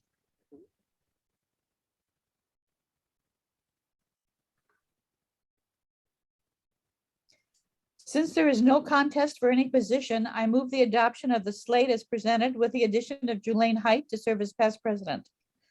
Please cast your vote using the poll feature in Zoom. Yes, no, or abstain. Yes.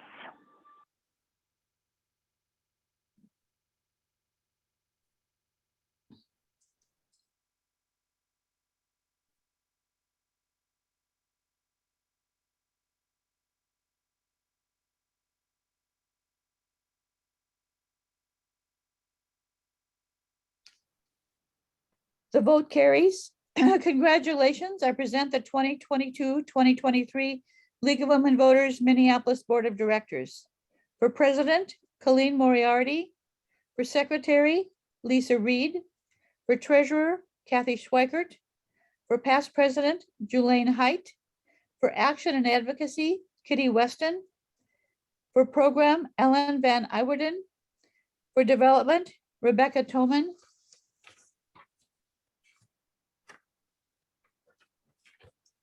Uh-oh. For Membership, Libby Bottom. For Reimagining Public Safety, Jane Lansing. For Communications, Andrea Brideau.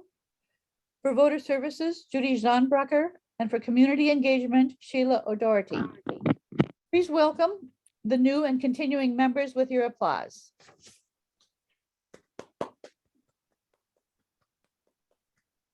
Yay. Thank you. All right. Okay, thank you. Thank you. And thank you for everyone who's willing to serve and all the service on all the committees. It's really impressive. That ends does that end your comment, Susan? It's pretty good. Yes, it does. All right, thank you. Mhm. Well, I'll keep my remarks short because I know that we're, running a little long. So I just wanted to say that it's been another year of extraordinary events. The League was active in the community and new and emerging issues, moderating debates, making presentations, working on election night and primary night to ensure the solemn responsibility of a secure vote.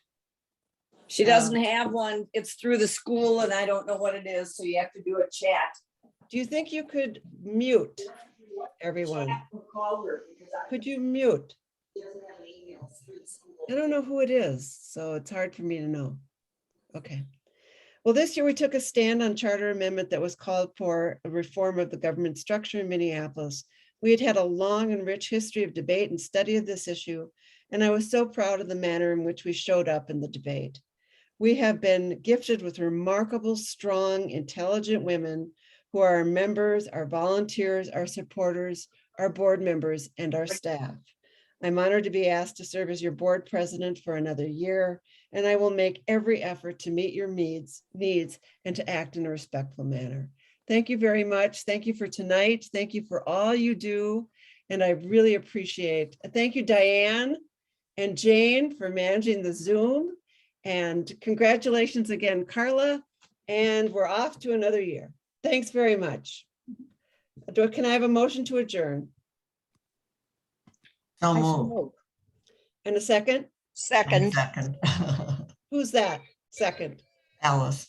No, for Alice, you moved it. Who's the second? Oh, Nancy Anderson. we're on Nancy top of Anderson. each other. Okay. All right, hearing any more discussion? All those in favor signify by raising your hand. Aye.